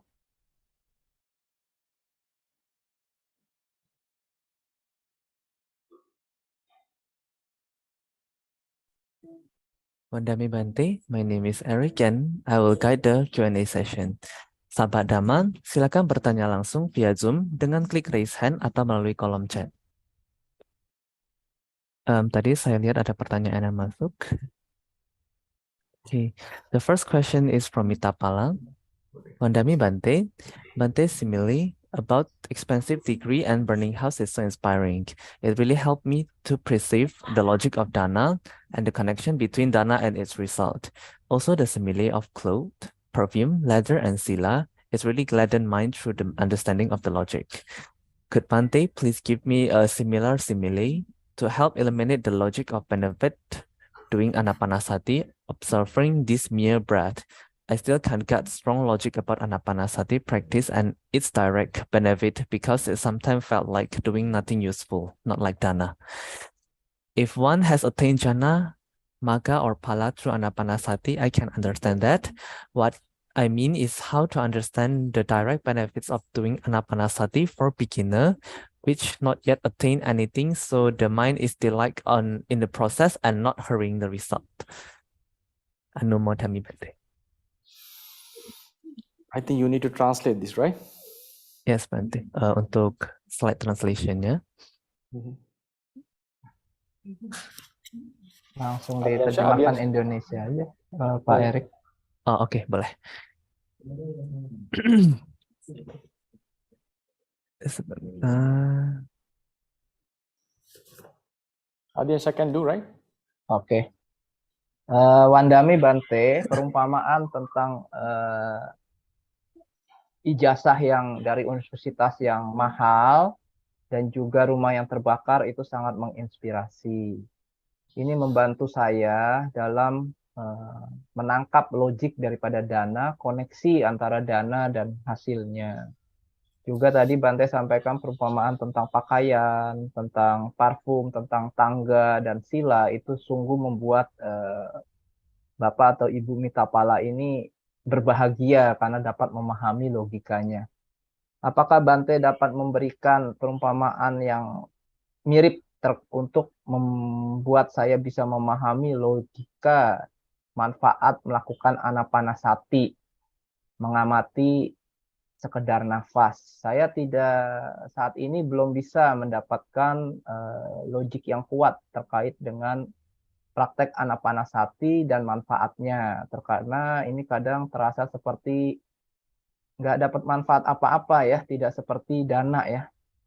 Jika seorang telah mencapai jana, magga, phala melalui anapanasati, saya dapat memahaminya. Yang saya maksudkan adalah memahami manfaat langsung dari anapanasati ini bagi pemula seperti saya, mungkin maksudnya ya, yang belum mencapai apa-apa, sehingga kemudian batin dapat tetap bahagia dalam proses anapanasati dan tidak terburu-buru ingin mendapatkan hasilnya.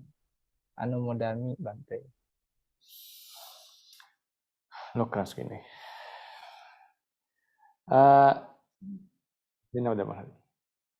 So first of all, I should say I'm not very good at similes. Sometimes it works, sometimes it doesn't work. Maybe it worked. Thank you for that. Happy to know that.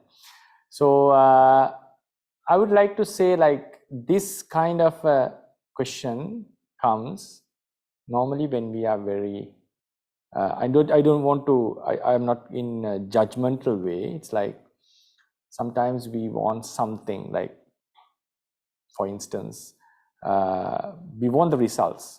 We want, now, for example, if I say this is your final goal and these are all very nice achievements, and we are supposed to walk a very long distance for that, do many things. If we are going to get the final result quickly, yes, we'll be very excited. The exciting mind. I think a simile for Sri Lankans would be with cricket. I would say for Indonesians is better with football, right? So think about being a football player. You're going to play with the coach. Coach is not going to put you into a match directly. He'll ask you to do some drills, run, do some exercises, some strengthening your legs. You have to go to the gym maybe. You have to handle the ball. These are not entertaining. What we all aspire is to hit the ball into the goal net and to enjoy, and everyone is laughing, shouting, and do the Ronaldo jump and all these, right? That's what people aspire. So think Anapana is like the basic drills that we do in order to be a football player who is going to play a league match or for his country, whatever. So the real entertainment comes there. Real achievement is in Maggapala and getting rid of samsara, getting rid of defilements, and sometimes even able to have perform abhinya and all this. This is the final product. For that, we have to calm down our mind. For that, we have to get rid of defilements. Like slowly, we have to step forward. If you ask from a cricket player in Sri Lanka, best players, they would say they have how much bad drills. Drills means you have to play the shots, mirror the shots in front of a mirror alone. No one is looking at you. You're just sweating and just playing. Only when you go and play in a match and you score 50, yes, that's the time everyone starts to appreciate you. Sometimes our mind it's very excited about such things. But we have to always keep in mind, such results, final goals are attained with a lot of hardship, a lot of practice, a lot of continuation, a lot of effort. I know Anapana is not a very attractive object. It's just looking at the breath. While we are supposed to look at the world news, we can watch the politics, we can watch the convocation of King Charles III, for example. All these are there, the very exciting things are there. I'm just looking at my breath.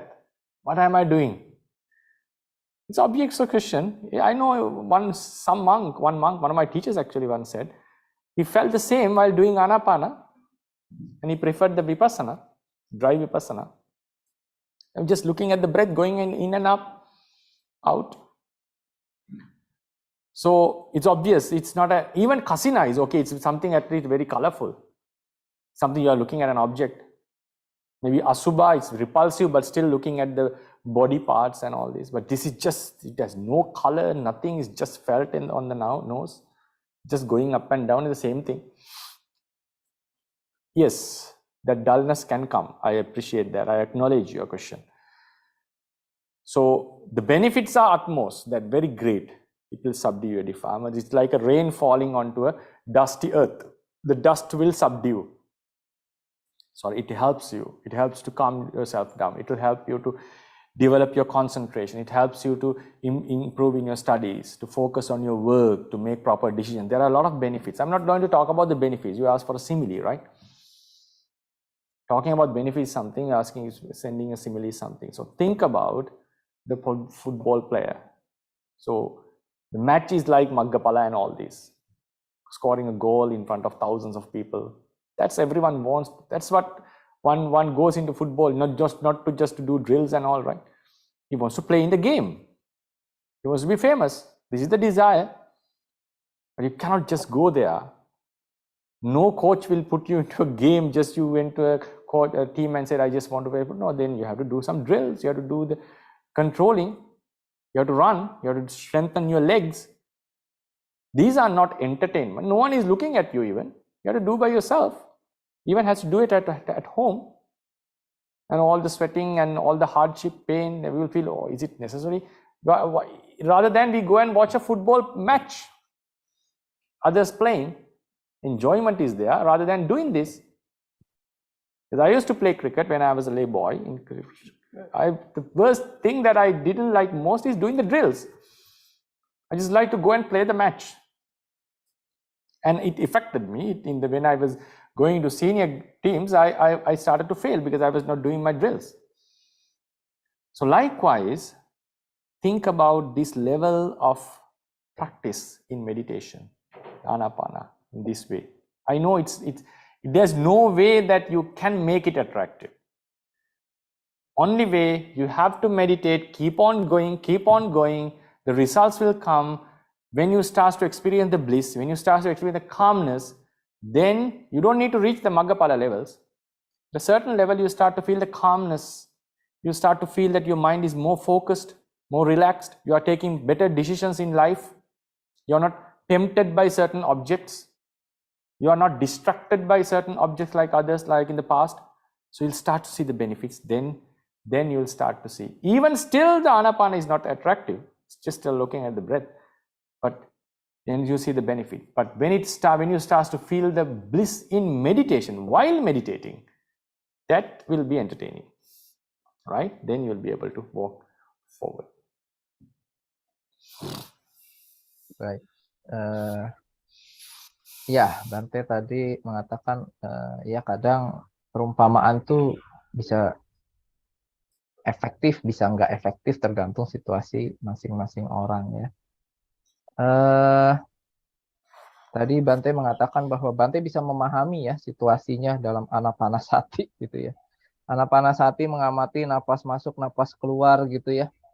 Itu aja ya, bentuknya nggak ada, baunya nggak ada, warnanya nggak ada, kata Bante tadi ya. Memang nggak terlalu, bukan objek yang menarik, cukup menarik untuk diamati gitu ya. Bahkan Bante tadi singgung ya kalau kasina gitu ya masih lumayan ya, masih ada warnanya. Asuba walaupun objek menjijikan masih ada bentuknya, 32 organ dan lain-lain. Tapi ya anapanasati nggak ada warna, nggak ada bentuk. Ya memang ini bisa dipahami. Kejenuhan itu bisa muncul di sini kapan aja gitu ya. Bisa muncul kapan aja. Maka perumpamaan yang bisa Bante berikan adalah bahwa ya kita paham bahwa Bapak Ibu punya satu tujuan ketika bermeditasi, nibbana, maggapala misalnya gitu ya. Dan tentunya akan sangat menyenangkan sekali kalau kita bisa mencapai tujuan akhir itu dengan cepat sekali. Bante berikan perumpamaan misalnya seperti seorang pemain bola gitu ya. Cita-cita pemain bola tentunya ingin jadi pemain yang terbaik, bisa main mungkin di Piala Dunia gitu ya, atau di liga mana gitu yang hebat gitu ya. Mencetak gol di sana, dikagumi banyak orang, ya itu tujuan akhir yang ingin dicapai. Dan ketika kita melihat penampilannya itu di televisi, yang kita tidak lihat adalah jeripayahnya ketika si pemain itu berlatih berjam-jam gitu ya di belakang layar, di pelatnasnya harus latihan menembakkan bola beratus-ratus ribu kali ke dalam gawang. Latihan jam latihannya berlari, menguatkan kakinya dan segala macam. Barulah kemudian si pelatih pede untuk membawa Anda main di level misalnya Piala Dunia seperti itu. Tetapi ini bukan kejadian satu malam ya. Penampilan di Piala Dunia itu adalah akumulasi daripada jam-jam latihan membosankan yang Anda lakukan di balik layar. Ya. Bante mengatakan dulu Bante waktu masih muda hobi main kriket ya. Kalau kriket itu di Sri Lanka salah satu sport utama ya, kayak kita sepak bola di sini penggemarnya banyak kriket itu. Nah, Bante suka main kriket dan cukup bagus dalam bermain kriket. Tetapi ketika harus berlatih membosankan berjam-jam seperti itu, Bante nggak terlalu suka katanya dulu.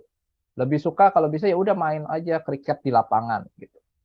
Nah, tetapi ketika mulai mau masuk ke jenjang profesional ini menjadi penghalang karena belum cukup jam terbang yang didedikasikan, diinvestasikan dibandingkan dengan jam terbang yang diinvestasikan oleh para pemain profesional ini. Jadi ini adalah satu perumpamaan yang bisa Bante berikan. Kalau untuk merenungkan manfaatnya banyak. Yang Bapak Ibu bisa renungkan adalah dengan anapanasati ini kelak tentunya nibbana bisa saya capai. Dengan anapanasati ini kekotoran batin akan mengendap. Seperti debu kena hujan yang deras, debunya akan turun seperti itu. Dengan ini saya bisa memperoleh konsentrasi bermanfaat bukan hanya untuk spiritual saya, tapi untuk pekerjaan dan lain-lain, manfaat banyak. Tetapi kan tadi yang ditanyakan adalah soal perumpamaan yang bisa diberikan. Maka Bante berikan perumpamaan tentang pemain bola tadi. Terima kasih.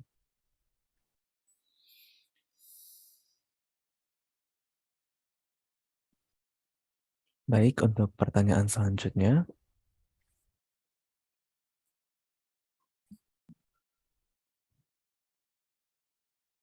The next question is also from Mitapala Pandami Bante. Bante's statement that in doing kusala like meditation, we can develop all 10 parami in certain level is so inspiring. Could Bante please explain how in doing anapanasati meditation, these 10 parami can be fulfilled? How to understand it properly? Anumodami Bante.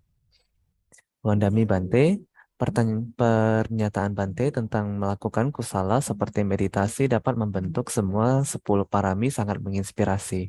Apakah Bante dapat menjelaskan bagaimana dengan melakukan anapanasati meditasi dapat memenuhi 10 parami tersebut?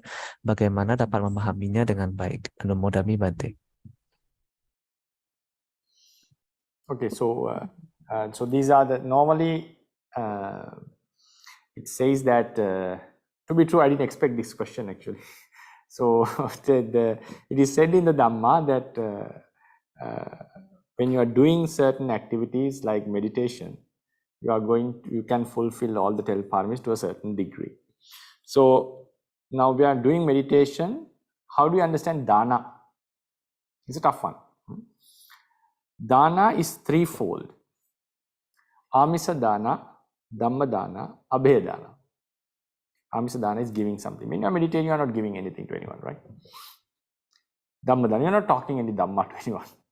But Abheya dana, if you are doing meditation by observing 5 precepts, because Buddha once said, I forgot the name of the sutra, all 5 precepts, observing all 5 precepts, observing all 5 precepts is 5 types of dana. 5 types of dana, because by observing the 5 precepts, like not killing, you are giving life to others, you are giving security to others, you are not giving any, because of you are practicing 5 precepts, beings are not getting any fear from you. So this is sort of a abhedana. This sort of a abhedana.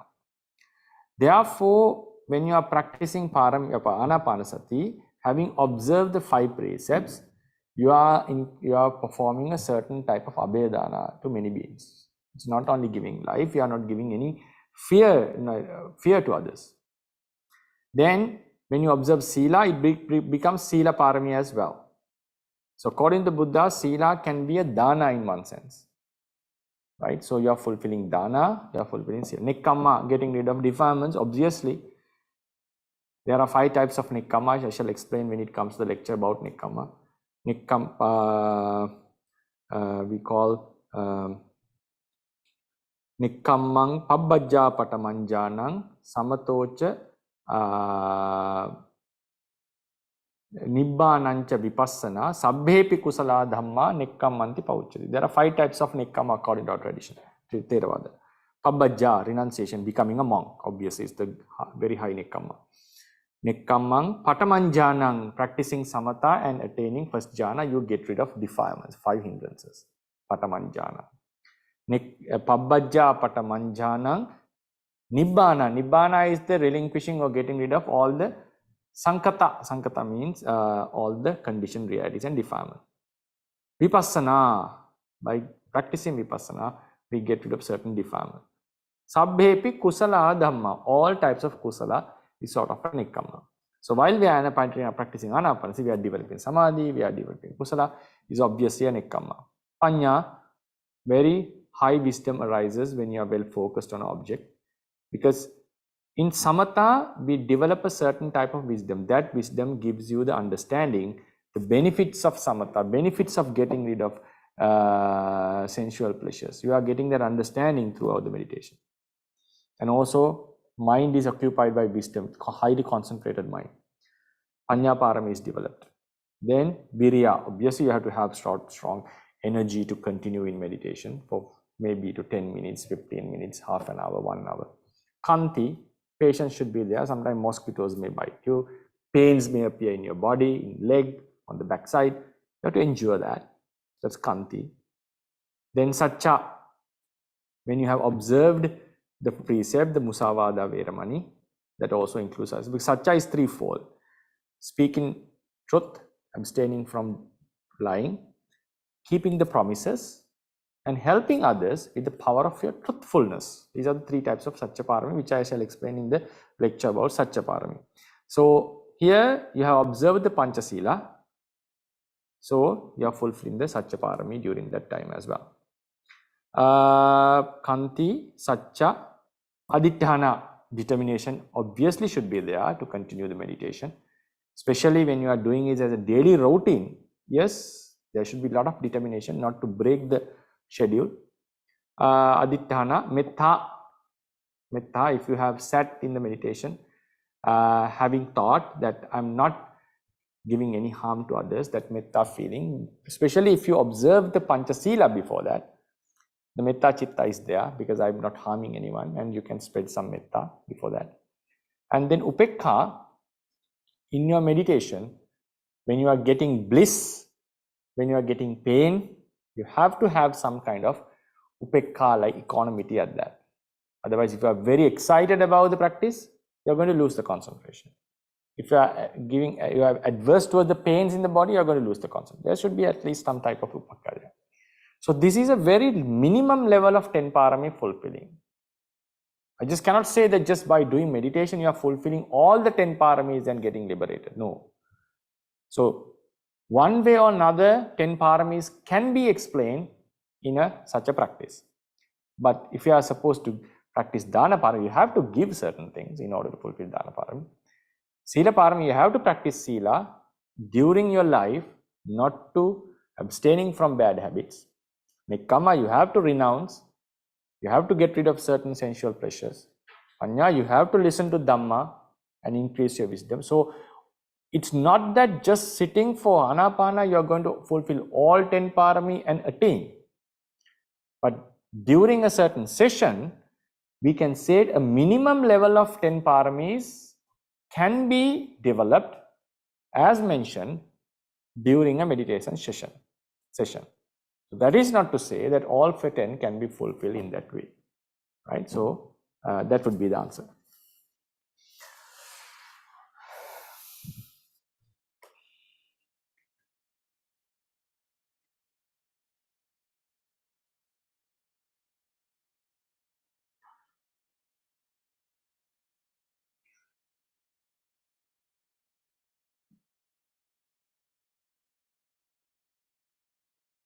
No other. Yang perlu disampaikan di sini adalah dalam meditasi anapanasati bisa mengembangkan 10 parami sampai level tertentu. Ya. Tetapi bukan berarti bahwa dengan meditasi anapanasati 10 parami ini akan mampu dikembangkan, dipenuhi seluruhnya sampai level yang tertinggi. Ini harus dipahami dulu perbedaan. Jadi Anda bisa mengembangkan dana parami pada saat duduk meditasi dan mengembangkan anapanasati, tapi tetap untuk mencapai pemenuhan daripada dana parami, Anda perlu melakukan dana, memberikan sesuatu. Untuk memenuhi sila parami, Anda harus menjaga sila Anda. Nekkhamma parami, Anda harus melepaskan kenikmatan-kenikmatan indera tertentu, seperti itu. Tetapi ya, di dalam anapanasati, Anda bisa sekaligus mengembangkan 10 parami ini dalam level tertentu. Cara mainnya bagaimana? Pertama, dana parami. Kita tahu ada 3 jenis dana, amisa dana, dan dhamma dana, dan juga abaya dana. Ketika Anda duduk bermeditasi, terutama apabila Anda mengembangkan 5 sila misalnya, Anda pada saat itu juga Anda melakukan abaya dana. Anda bukan hanya tidak menyakiti makhluk lain, tetapi juga Anda memberikan rasa aman, rasa ketenangan bagi pada makhluk-makhluk lain. Ini abaya dana yang Anda berikan, Anda latih pada saat duduk meditasi. Sila parami. Seperti tadi dijelaskan, sila parami adalah wujud yang dana yang lebih tinggi. Pada saat Anda sudah mengembangkan sila parami, pada saat Anda mengembangkan sila parami, Anda mengembangkan dana berupa abaya dana. Jadi sudah double dana yang Anda berikan pada saat itu. Nekkhamma parami. Ada 5 macam nekkhamma yang nanti akan dijelaskan pada sesi selanjutnya oleh Bante nanti lebih detail, yaitu pabaja, patamajana. Pabaja yaitu adalah mengembang menjadi bhikkhu, ya, meninggalkan ke dunia kehidupan rumah tangga, nekkamanya. Jadi nekkhamma ini kan meninggalkan. Apa yang ditinggalkan? Anda pabaja, Anda menjadi bhikkhu, Anda meninggalkan kehidupan rumah tangga. Lalu patamajana, Anda mencapai jana pertama. Apa yang ditinggalkan? 5 niwarana. Anda mencapai nibbana. Apa yang ditinggalkan? Sangkata dhamma, itu ditinggalkan. Anda mencapai vipassana. Apa yang ditinggalkan? kekotoran batin ditinggalkan. Anda mengembangkan kusala dhamma, apa yang ditinggalkan akusala dhamma. Nah ini nekama. Dalam tahap ini apa yang Anda lakukan? Ya, tergantung level daripada anapanasati Anda. Apakah Anda sebagai biku, berarti Anda sudah menjalankan pabaja parami, lalu kemudian berwipasana. Pada saat anapanasati Anda mengembangkan juga wipasana parami, wipasana nekama parami, dan tentunya semuanya adalah kebajikan. Anda mengembangkan kusala nekama parami. Lalu panya, di dalam anapanasati Anda akan mengembangkan kebijaksanaan yang tinggi, yang Anda bisa memahami manfaat daripada samatha, Anda bisa meninggalkan kenikmatan nafsu akan kenikmatan indera. Tentunya ini adalah panya parami bisa terkembangkan di sini. Wirya, ya tentunya pada saat Anda bisa duduk bermeditasi, Anda butuh wirya di sini, butuh semangat. Kalau enggak, tidak akan bisa duduk untuk waktu yang lama. Kanti, pada saat bermeditasi ada rasa sakit, gigitan nyamuk, rasa panas, rasa dingin, Anda bersabar, bertahan di sana, mengembangkan kanti parami. Saca, pada saat Anda mengembangkan menjaga 5 sila tadi, Anda mengembangkan saca. Saca ada 3, berbicara jujur, komitmen pada janji Anda, dan kemudian membantu orang lain dengan kebenaran. Jadi di sini Anda juga mengembangkan saca parami. Aditana, ya pasti, karena ketika Anda butuh, pengen bertekad, saya akan menjalankan anapanasati ini sebagai daily rutin saya. Saya tiap hari mau 1 jam duduk meditasi misalnya. Ada aditana di sini dikembangkan. Kalau enggak, Anda tidak akan bisa menjadikan ini sebagai latihan rutin. Metta, tentunya ketika Anda tadi sudah ada dana parami dan sudah ada sila parami, metta otomatis sudah berkembang. Saya tidak akan menyakiti makhluk lain. Upeka parami, apakah pada saat Anda melakukan anapanasati ada perasaan menyenangkan ataupun perasaan tidak menyenangkan? Perlu ada semacam UPK di sini supaya Anda tidak terlarut dalam rasa menyenangkan, tidak juga terbawa penolakan untuk rasa yang tidak menyenangkan. Jika Anda larut pada kedua ekstrim ini, Anda akan kehilangan konsentrasi. Jadi itulah bagaimana dalam 1 kali pukul saat Anda panasati, 10 parami sebetulnya terkembangkan dalam level tertentu, tapi bukan berarti 10-10-nya bisa dipenuhi sekaligus hanya melalui anapanasati saja.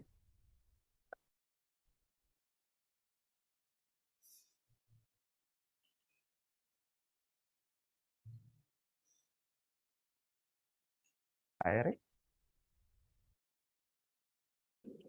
Baik, untuk next question. Mandami Bante, this question, there are instances where beggars who may ask money from us, however, we could see that this person is healthy and able-bodied, who are really well capable of finding a job and earn their own income. But if we see them as the opportunity to dana and we gave them some money, our action will for sure cause them to form a bad habits of keep asking money and being lazy. So in this case, how do we discern whether a dana is appropriate or not? Does the quality of dana recipient or opportunity affect the formation of our dana parami? Anumodhami Bante. Wandami Bante, ada beberapa kejadian di mana pengemis meminta uang dari kita.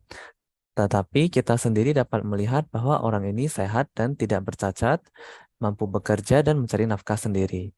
Jika kami melihat pengemis ini sebagai kesempatan untuk berdana dan memberikan uang kepadanya, tindakan kita pasti akan menyebabkan orang tersebut untuk membentuk kebiasaan buruk dan tetap meminta uang dan bermalas-malasan. Jadi untuk kasus ini, bagaimana kami dapat membedakan apakah dana ini tepat atau tidak?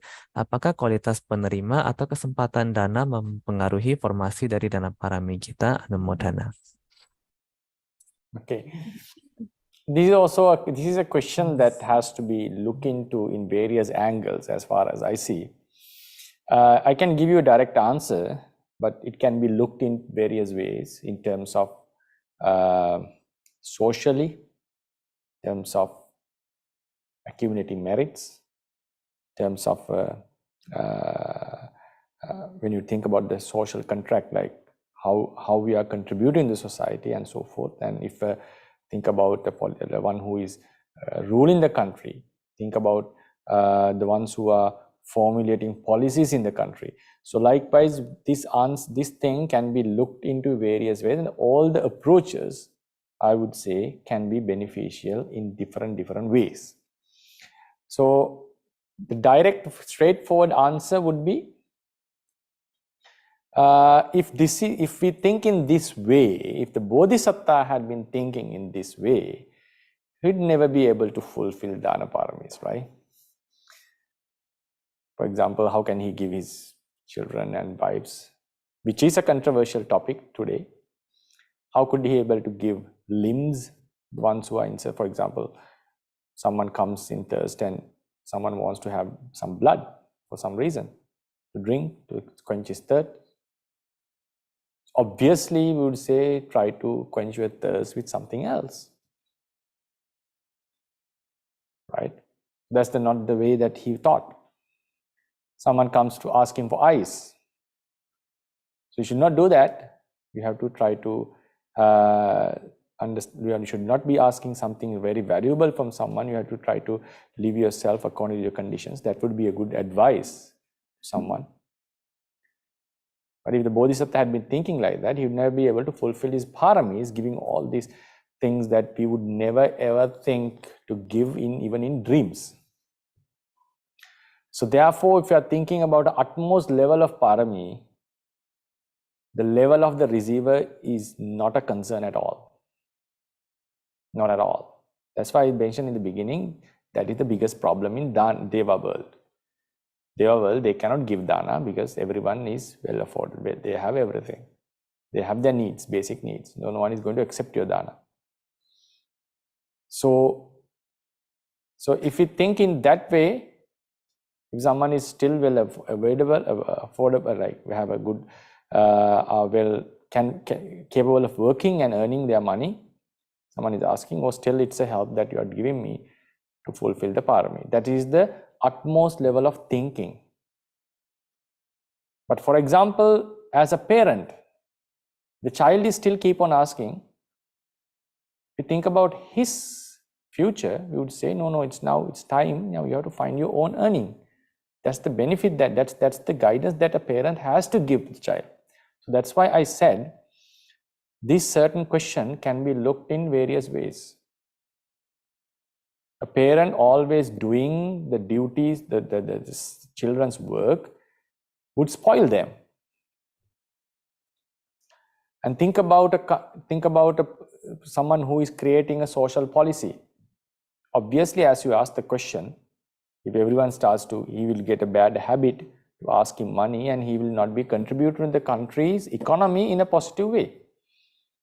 So let him suffer for a while and try to find his own occupation and contribute to the society, and also get his own earning through himself. So if you look it through a social contract way, the first answer I gave is not applicable. So how about applying such a social? It's also very nice. So in that sense, the long term, the whole country in the entire realm, not the entire realm, means like a bigger portion of people will be benefited out of that. His children, his family, everything is going to be fine. Get some benefits out of that.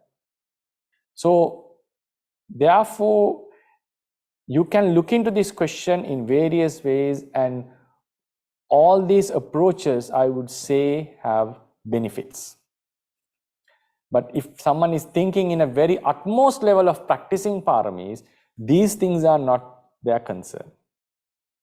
That's why I said sometimes the Bodhisattva became slave and worked his thing and worked for the other person, right? So he would never think like he's creating a bad habit and he doesn't respect the human, the freedom and all. No, he's just fulfilling the parami because he has a much higher goal. For example, sometimes in some practices, some sports, in some training, for example, think about karate or boxing or being in a soldier, sometimes you are getting vigorous practice. It's inhumane if you look in. Now, think about the American SEAL, how he's been created. That practice is very harsh. If you give that training to an ordinary person, that is a violation of human rights, I would say. Right? But in order to create a seal, a US seal, normally they spend $1 million for one seal, I heard.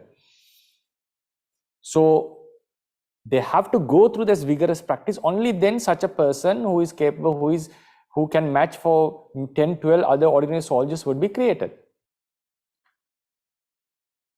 If someone wants to be a Buddha, his practice is in a different level. Someone who is a Pacceka Buddha is also in a different level than the normative Savakas. So likewise, this is a very personal type of a question.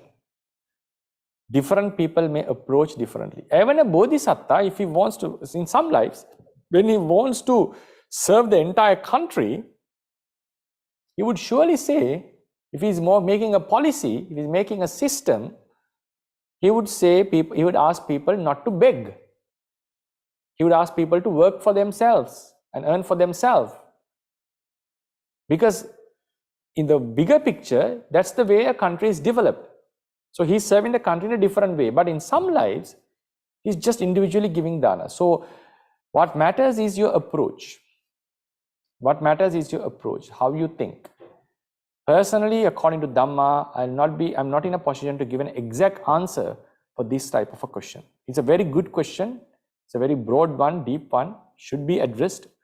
To my understanding, this question can be answered in these various angles, and most of these angles would be beneficial in different ways.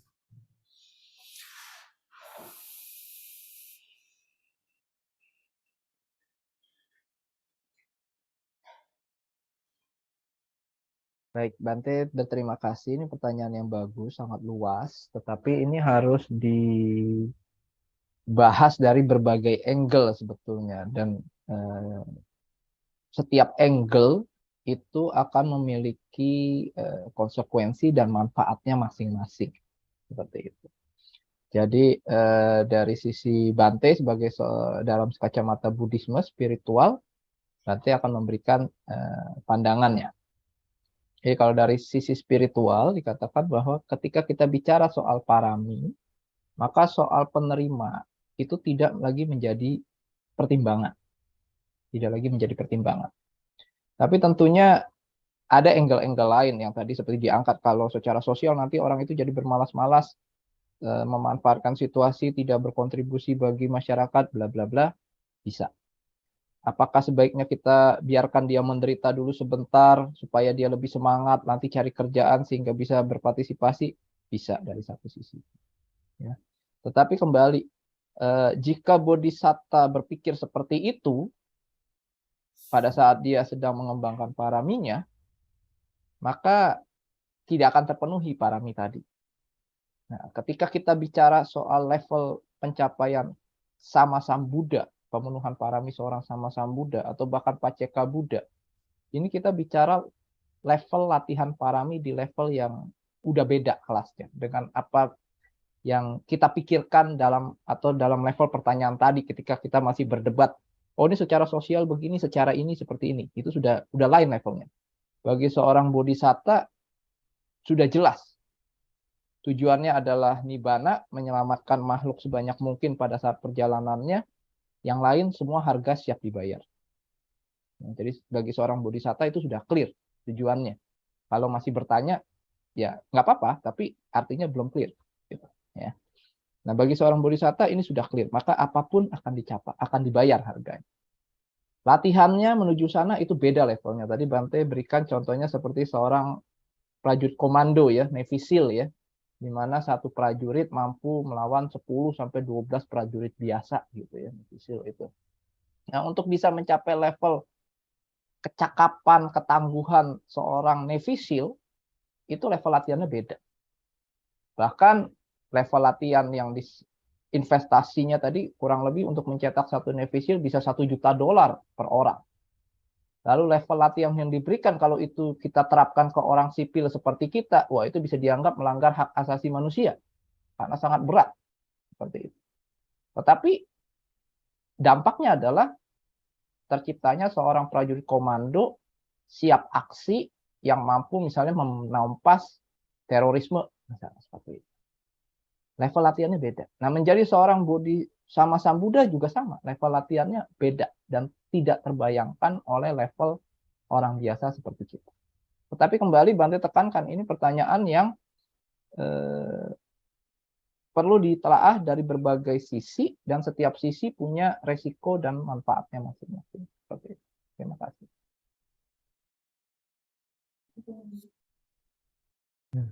Baik, untuk pertanyaan selanjutnya. The fourth question is also from Mitapala. Mondami Bante, it said that to fulfill Dana Pāramī, one need to do Dana like a turn bowl which will not withhold any water inside it. The question is how to differentiate stinginess and the need to keep some basic things for ourselves to simply survive. Anumodami Bante. Mondami Bante, dinyatakan bahwa untuk memenuhi dana parami, seseorang perlu melakukan dana seperti membalikkan mangkuk agar tidak menampung air di dalamnya. Pertanyaannya adalah, bagaimana membedakan kekikiran dan keperluan untuk kebutuhan sehari-hari bagi keberlangsungan hidup? Anumodami Bante. The simile is not for everyone actually. This simile was considered by the Mahabodhisattva. When after he got the prophecy from the Buddha Dipankara, he contemplated how should I fulfill the paramis. So he had 10 similes for 10 paramis. The simile for Dana Parami was turning the bowl upside down so that there will be no remnant of water inside, everything will be thrown away. So I would determine to give everything in my life, including external, internal, everything to whoever is needed.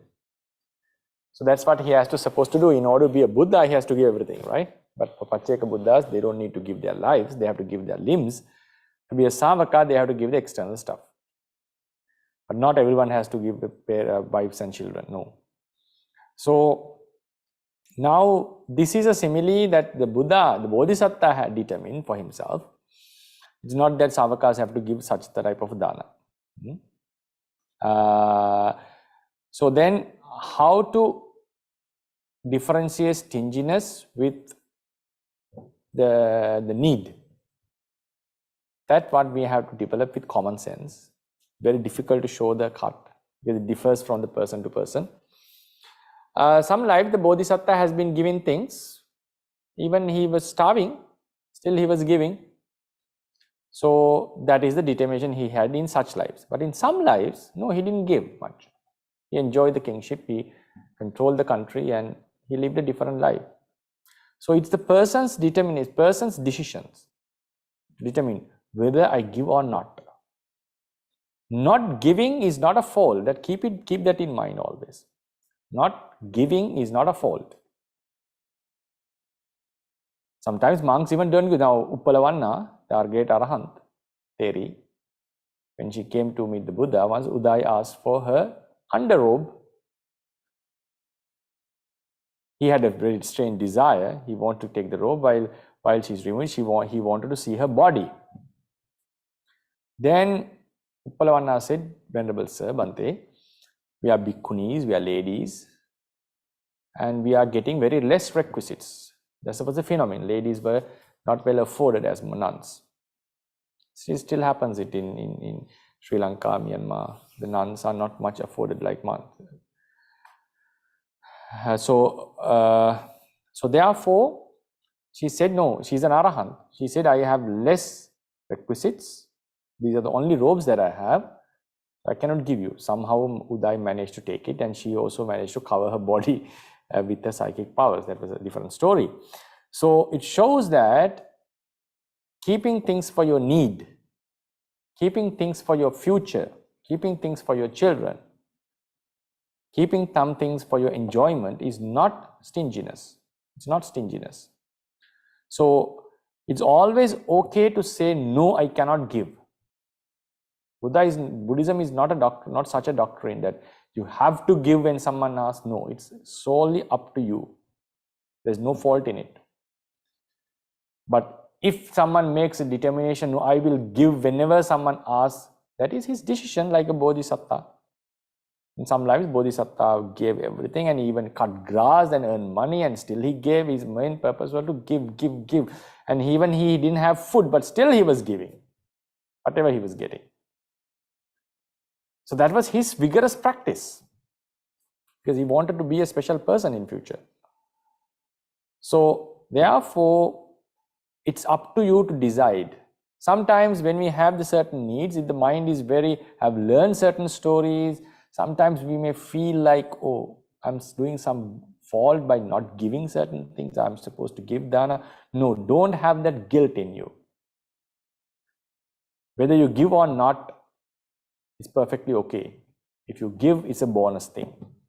So be in that, right? If you are giving, so always monks encourage to give in order to give you that spiritual bonus, telling you to do something good.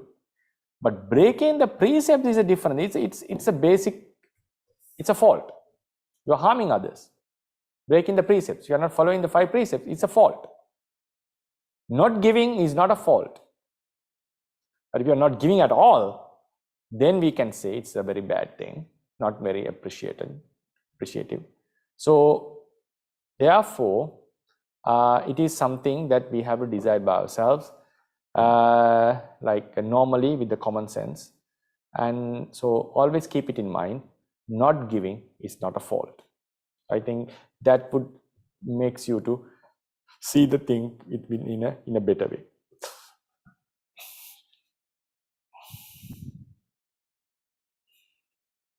Baik, jadi secara singkat, ketika yang mulia Bodhisatta itu memperoleh ramalan lah ya, kepastian daripada Buddha Dipangkara, dia akan menjadi seorang sama Buddha di kemudian hari. Beliau merenungkan tentang 10 parami ini dan kemudian membuat perumpamaan tentang masing-masing parami. Lalu tentang dana, ya dikatakan bahwa beliau akan melakukannya seperti mangkok yang terbalik. Jadi akan diberikan luar dalam sampai tidak ada sisanya sama sekali. Tetapi kita perlu memahami dengan akal sehat ya, bahwa ini adalah pilihan. Ini adalah pilihan, kemantapan, keputusan daripada Bodhisatta. Karena beliau ingin menjadi makhluk yang spesial, menjadi seorang sama Buddha di kemudian hari, maka beliau beraditana mengambil keputusan ini. Bukan berarti bahwa semua kita harus mengambil keputusan ini. Ya, bukan semua harus mengambil keputusan ini. Jadi yang paling penting adalah mengembangkan common sense. Tidak memberi bukan berarti Anda tanda kutip berdosa gitu ya, merasa bersalah seperti itu. Enggak. Melanggar sila, iya, Anda bersalah, Anda berdosa, bisa dibilang gitu. Tetapi tidak memberi karena misalnya Anda ada kebutuhan, Anda ingin mengamankan masa depan anak Anda, itu tidak merupakan satu kesalahan. Tentunya ketika para biku, para rohaniwan mengajarkan Anda, menganjurkan Anda untuk memberi, itu adalah untuk memberikan Anda bonus. Bonus apa? Bonus ketika kemudian Anda memperoleh karma baik, mengembangkan parami. Itu bonus. Tetapi ketika Anda mengatakan, tidak, saya ada kebutuhan lain, kemudian saya tidak mau memberi, ya nggak apa-apa. Jangan merasa bersalah dengan keputusan Anda itu. Terima kasih. Baik, untuk pertanyaan selanjutnya. The 5th question is also from Mitapala. Mandami Bante, when doing kusala, if one make aspiration to attain nibbana, but still has tanha, mana, and ditthi around the kusala, will the kusala become parami or not? What's the sure way to protect success in turning kusala into parami, especially for beginners like us? Anumodhami Bante. Mandami Bante, ketika melakukan kusala, jika seseorang membuat aspirasi untuk mencapai nibbana, tetapi masih memiliki tanha, mana, dan ditthi di sekitar kusala, akankah kusala tersebut menjadi parami, dan apakah hal yang pasti untuk berhasil membuat kusala untuk menjadi parami terutama bagi pemula seperti kami. Anumodami Bante. First of all, I have to say, seeing your questions, like I don't see you as a beginner. It's very good questions and you have a lot of questions to ask. So, just because a kusala has some sort of tanha, mana or ditti surrounding it, it's not going to make it a non-parami. It's not going to not to help. It is mentioned in the Charya Pitaka, Attakatha commentary, that a parami, in order to be a parami, it should not be affected by tanha dittimana. What does it mean? If someone is wishing to be a king with this merit in samsara, it's surely not going to attain nirvana because you are wishing for a nama rupa process, sankata wish. If someone is doing it out of mana, in order to show himself higher to others, the purpose is that, the main purpose, it's not going to be a parami. Someone has a wrong view that with this merit I'll be liberated in a specific world and be permanent. It's not a parami. Now parami is like we are doing it to attain nirvana. I think the question was like, now we are making this karma to become to attain nibbana, but still we have some sort of craving and all this. Don't worry, still it's a parami. Still it's a parami. If it has been affected by strong defilements, it will weaken. That's a different case. It's a different case, but still it helps. Get the best example of Jyotiya's story. Jyotiya, who became an arahant in our Buddha Sasana, giving up a lot of wealth and becoming a monk. 7 Buddha Sasanas ago, before the Vipassana Buddha appeared, he and his brother were doing a sugar cane farm. So, I forgot who, Jyotiya was the younger, other was the senior. He has an elder brother. So, the younger brother once went to the sugar cane. Both of them controlled the farm, took care of the farm. Farm means a plantation. So, Jyotiya, the younger brother, went and collected some sugar canes, 2 sugar canes, one for him and one for his brother. And he offered, he met a Pacceka Buddha and offered it. Pacceka Buddha was going to take it to other Pacceka Buddhas. Then he said, no, don't take it. You just have it. I have another sugar cane. I'm going to offer you that. Then he drank the sugar cane, the juice, and then he took the other one, the brother's one, and shared it with the other Pacceka Buddhas, and it was visible. Pacceka Buddha made the brother to see it. So the younger brother thought, so he didn't ask the permission from his elder brother. He thought if elder brother wishes, if elder brother agrees, okay, let him get the punya, otherwise I'll pay his money.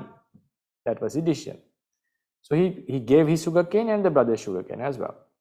Then he made a wish. With this merit, may I be throughout the samsara, may I enjoy very high pleasures, human and deva and divine realms in samsara, and finally attain whatever liberation that you have attained. So that was his wish. May I attain nibbana after all the experiencing pleasures. So his kusala was affected by tanha, obviously. But he had a wish towards nibbana. He didn't know what nibbana is. He said, whatever liberation you have had, may I attain that. Because it's a Pacceka Buddha's era, no Dhamma was there. Then he went to his brother. Then he said the whole story and what he wished. And the brother was very happy. He said, okay, with this, I'm giving this. I don't need any money. With this merit, may I attain the liberation. What the Pacceka Buddha has attained. He didn't wish for any sensual pleasures. What happened was, both of them appeared during the Vipassana Buddha's era. So both of them are brothers again. Both of them listened to Dhamma. The elder brother had the urgency and he went forth, became a monk and became an arahant and entered the samsara. Jyotiya, the younger brother who wished for sensual pleasures and nibbana, could not give up the attachment towards his family and all this money, wealth and it. But he did a lot of merits in the sasana. Then he went to, during the Sansara, he met Vipassi, Sikhi, Vesabhu, Kakusanda, Konagamana, Kassapa. 6 sasanas were passed, still he could not attain Nibbana. Now Buddha Sasana, but he had accumulated a lot of merits in Sansara. Now Buddha Sasana, he became a rich merchant called Jyotiya, who were the 5 great merchants in Rajagaha those days. So he then, later on, he got detached from his wealth and he became a monk and ended up being an Arahant. So this is a story given by teachers to show that directly wishing for Nibbana and wishing for Nibbana after enjoying pleasures, it may delay your attainment, but it still supports your liberation. So don't think like, for example, think about the Yashodhara's wish. The Bodhisattva had a desire with great compassion to liberate others. Yashodhara her wish was always defiled. Most of the cases, it was defiled by love towards the Bodhisattva, right? But it helped her to attain Nibbana with him in the same life. So others, we may think, okay, Sariputta, he had a desire to we call it Kusala Chanda, and Lobha can also appear that time about his title. So we can say other sort of desires are mostly of Kusala, but Yasodhara was obvious, it was Lobha. Lobha was very obvious in her desire. So therefore, it is not that if you are wishing for Nibbana, some sort of defilements affecting it is not going to reduce the quality of it is going to reduce the quality of the karma, but it is not going to make a non-parami. It's not that the karma would be infertile in terms of helping to attain Nibbana. So therefore, it's better if you can do it completely without any Lobha Ditti Mana aspiring for the Nibbana. But even there is, but if you are wishing for Nibbana, surely it's going to help you to attain Nibbana. Baik, jadi kita perlu paham dulu nih, karena sepertinya si penanya ini cukup paham ya, ada basis dhamma gitu ya. Ya memang di dalam Carya Pitaka Atakata dikatakan apabila diliputi oleh Lobha Ditti Mana itu tidak dikategorikan sebagai parami. Tapi kita perlu pahami dulu apa yang dimaksud dalam Carya Pitaka. Di sini dimaksudkan adalah jika Anda melakukan kebajikan dan kemudian Anda beraspirasi semoga dengan kebajikan ini saya menjadi raja dunia misalnya. Itu adalah kategori Lobha. Jika dengan kebajikan ini kemudian Anda timbul pandangan salah hanya dengan kebajikan ini, kemudian misalnya saya akan setelah kematian maka saya akan berada di alam tertentu dan hidup abadi di sana, seperti itu. Nah, itu adalah kategori diti seperti itu. Jadi ketika kategorinya seperti ini tidak dikategorikan sebagai parami. Tetapi jika pada saat ini kita mengenal Dhamma dan kemudian kita betul-betul tujuan akhirnya adalah Nibbana, saya bertekad mencapai Nibbana. Dan selama karena kondisi kita masih berlatih, maka Lobha Ditti Mana masih mencemari batin kita. Tetap ini merupakan parami. Karena tujuan awalnya tekad kita adalah kepada Nibbana. Hanya saja paraminya belum parami yang dalam bentuk murni dan kuat. Tapi masih parami yang cemar dan lemah. Tapi tetap parami. Contoh yang diberikan oleh Bante adalah tentang Jyotiya tadi ya. Jyotiya ini dulu di kehidupan yang lampau ya, 7 Buddha yang lalu itu punya kebun tebu bersama saudaranya. Lalu setelah panen hasil dibagi 2. Sedang dalam perjalanan mau menaruh hasil panennya bertemu dengan seorang Paceka Buddha. Lalu Jyotiya ini dulu kemudian memberikan hasil panenan tebunya kepada Paceka Buddha tersebut. Lalu kemudian ternyata masih ada beberapa rombongan teman Paceka Buddha ini. Lalu Jyotiya berpikir ini masih ada panenan tebu milik saudara saya. Jika memang saya akan berikan semuanya kepada para paceka Buddha ini. Kalau saudara saya mengikhlaskan, ya biarlah itu menjadi karma baiknya beliau. Tapi kalau tidak, nanti saya akan ganti uangnya. Maka dengan senang hati, kemudian Jotya ini memberikan semua hasil panen tebunya kepada para paceka Buddha ini. Setelah melakukan kebajikan tersebut, dia beraspirasi. Semoga dengan kebajikan ini, sampai sebelum saya mencapai kebebasan seperti yang mereka capai, biarlah saya senantiasa menikmati kenikmatan dunia. Dalam arti tidak mengalami hidup susah dan lain-lain. Nah, lalu saudaranya ketika diberitahu hasil panen yang nggak ada dan diberikan kepada paceka Buddha, saudaranya ikut bermudita cita atas kebajikan tersebut. Dan kemudian mengatakan, semoga saya juga bisa memperoleh kebebasan seperti yang mereka capai. Ya. Jadi mereka istilahnya hanya kebebasan yang dicapai. Mereka tidak pakai istilah nibbana karena era paceka Buddha tidak ada pengajaran dhamma ya. Maka waktu berlalu sampai akhirnya di era Buddha Wipassi, keduanya menjadi saudara lagi. Dan kemudian saudaranya Jotya ini teraspirasi untuk melepaskan keduniawian menjadi biku dan kemudian mencapai nibbana menjadi seorang arahat di bawah bimbingan Buddha Wipassi. Jotya yang karena tadi aspirasinya adalah menikmati kenikmatan dunia, tidak mampu melepaskan harta duniawinya, tidak mampu melepaskan keduniawian. Maka dia hanya melakukan banyak kebajikan di sana. Lalu waktu berjalan terus, Buddha Sikhi, Buddha Kasapa dan lain-lain, ya kan?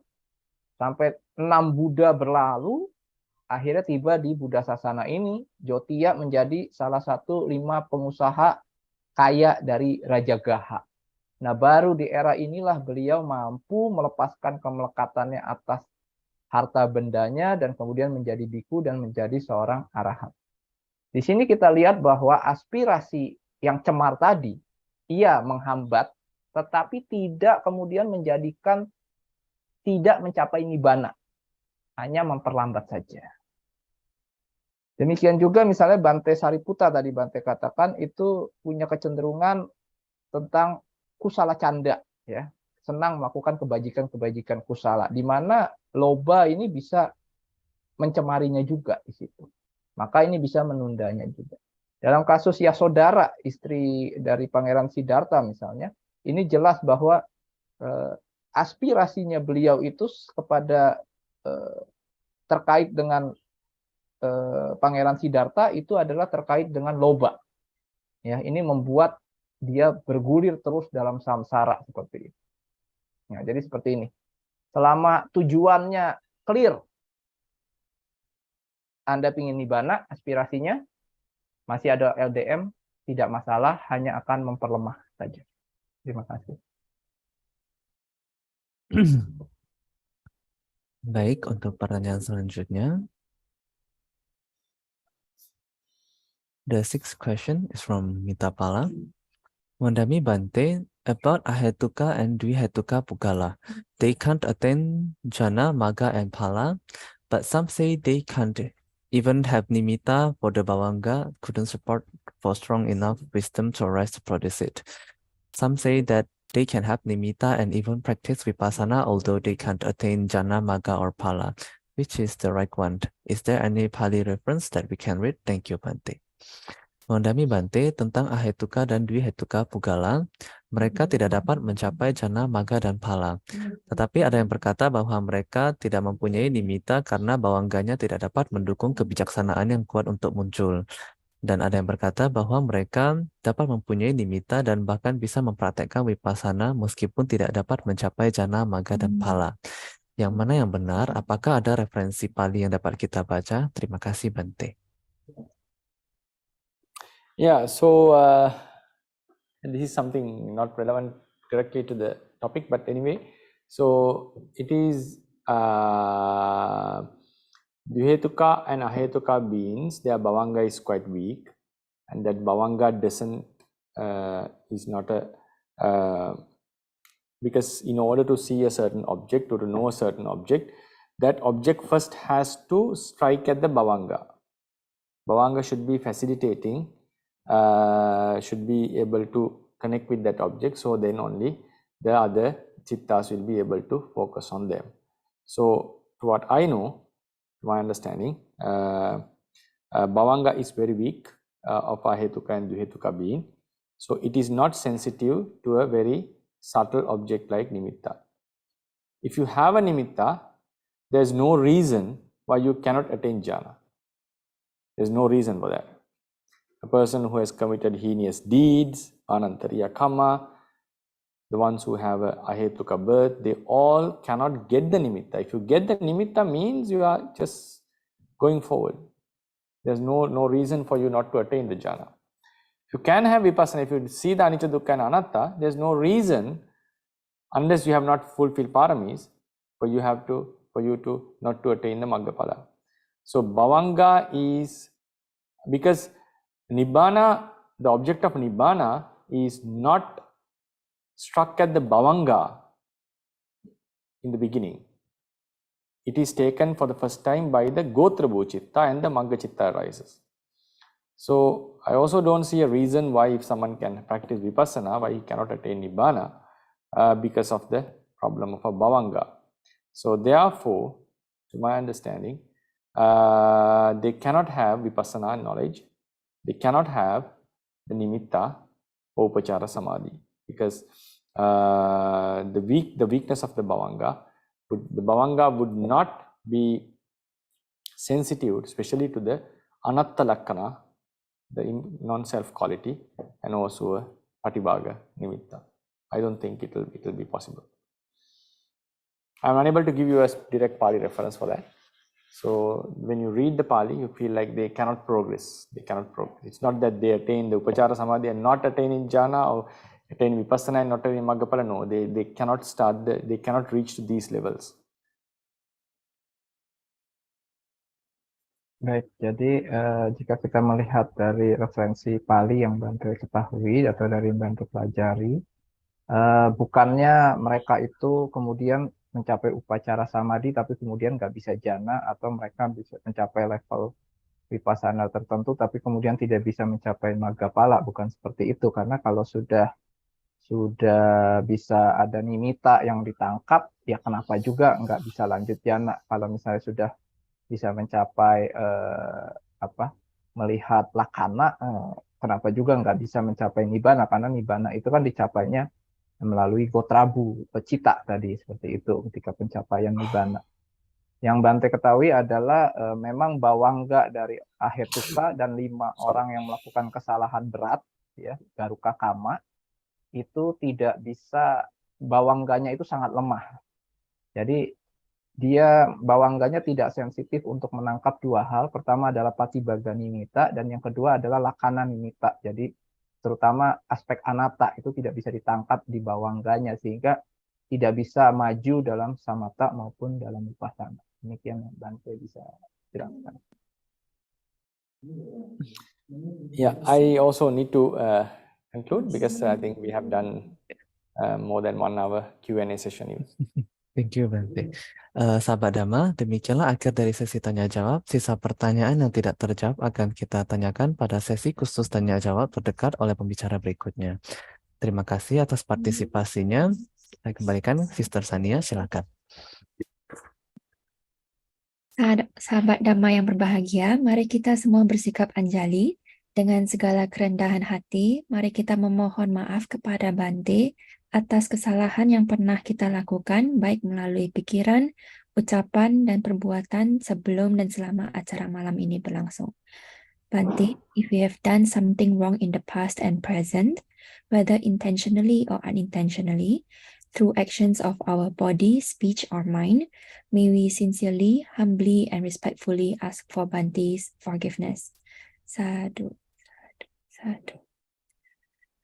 Sahabat Dhamma, mari kita limpahkan jasa kebajikan yang telah kita lakukan dengan pelimpahan jasa yang akan dibimbing oleh Bhikkhu Watagoda Maggavihārī. Mari kita semua bersikap anjali. Bante, we would like Bante to please guide us for the sharing merits and aspiration recitations. Okay. So it was nice giving the talk and good questions for us. So may all of you, by listening to this Dhamma, asking questions, clarifying Dhamma, may all of us be able to attain the aspired Nibbana with the Bodhi that we wish. Sadhu, sadhu, sadhu. Idamme punyang asavakkaya vahang hotu. Idamme punyang nibbanassa paccayo hotu. Ettavata ca amhehi sambhatang punya sampadang. Sabbe deva anumodantu, sabbe bhuta anumodantu, sabbe satta anumodantu, sabba sampatti siddhya.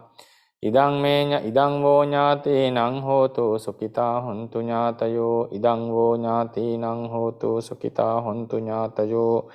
Idang wo nyati nang hotu sukita hontu nyatayo. Mama punya bhagang sabba satta nang bhajemi te sabbe me samang punya bhagang labantu. Sadhu, sadhu, sadhu. Buddha sasanang chirantiddhatu. Buddha sasanang chirantiddhatu. Buddha sasanang chirantiddhatu. Sadhu, sadhu, sadhu. Thank you for the explanation, Bante. Anumodami. May our merits of keeping the precept, listening to the Dhamma, and sharing of merits be strong supporting conditions for our attainment of Nibbana. Sadhu, sadhu, sadhu. Bante, the Dhamma talk session today has ended. If Bante would like to rest, Bante is welcome to leave the meeting. Thank you, Bante.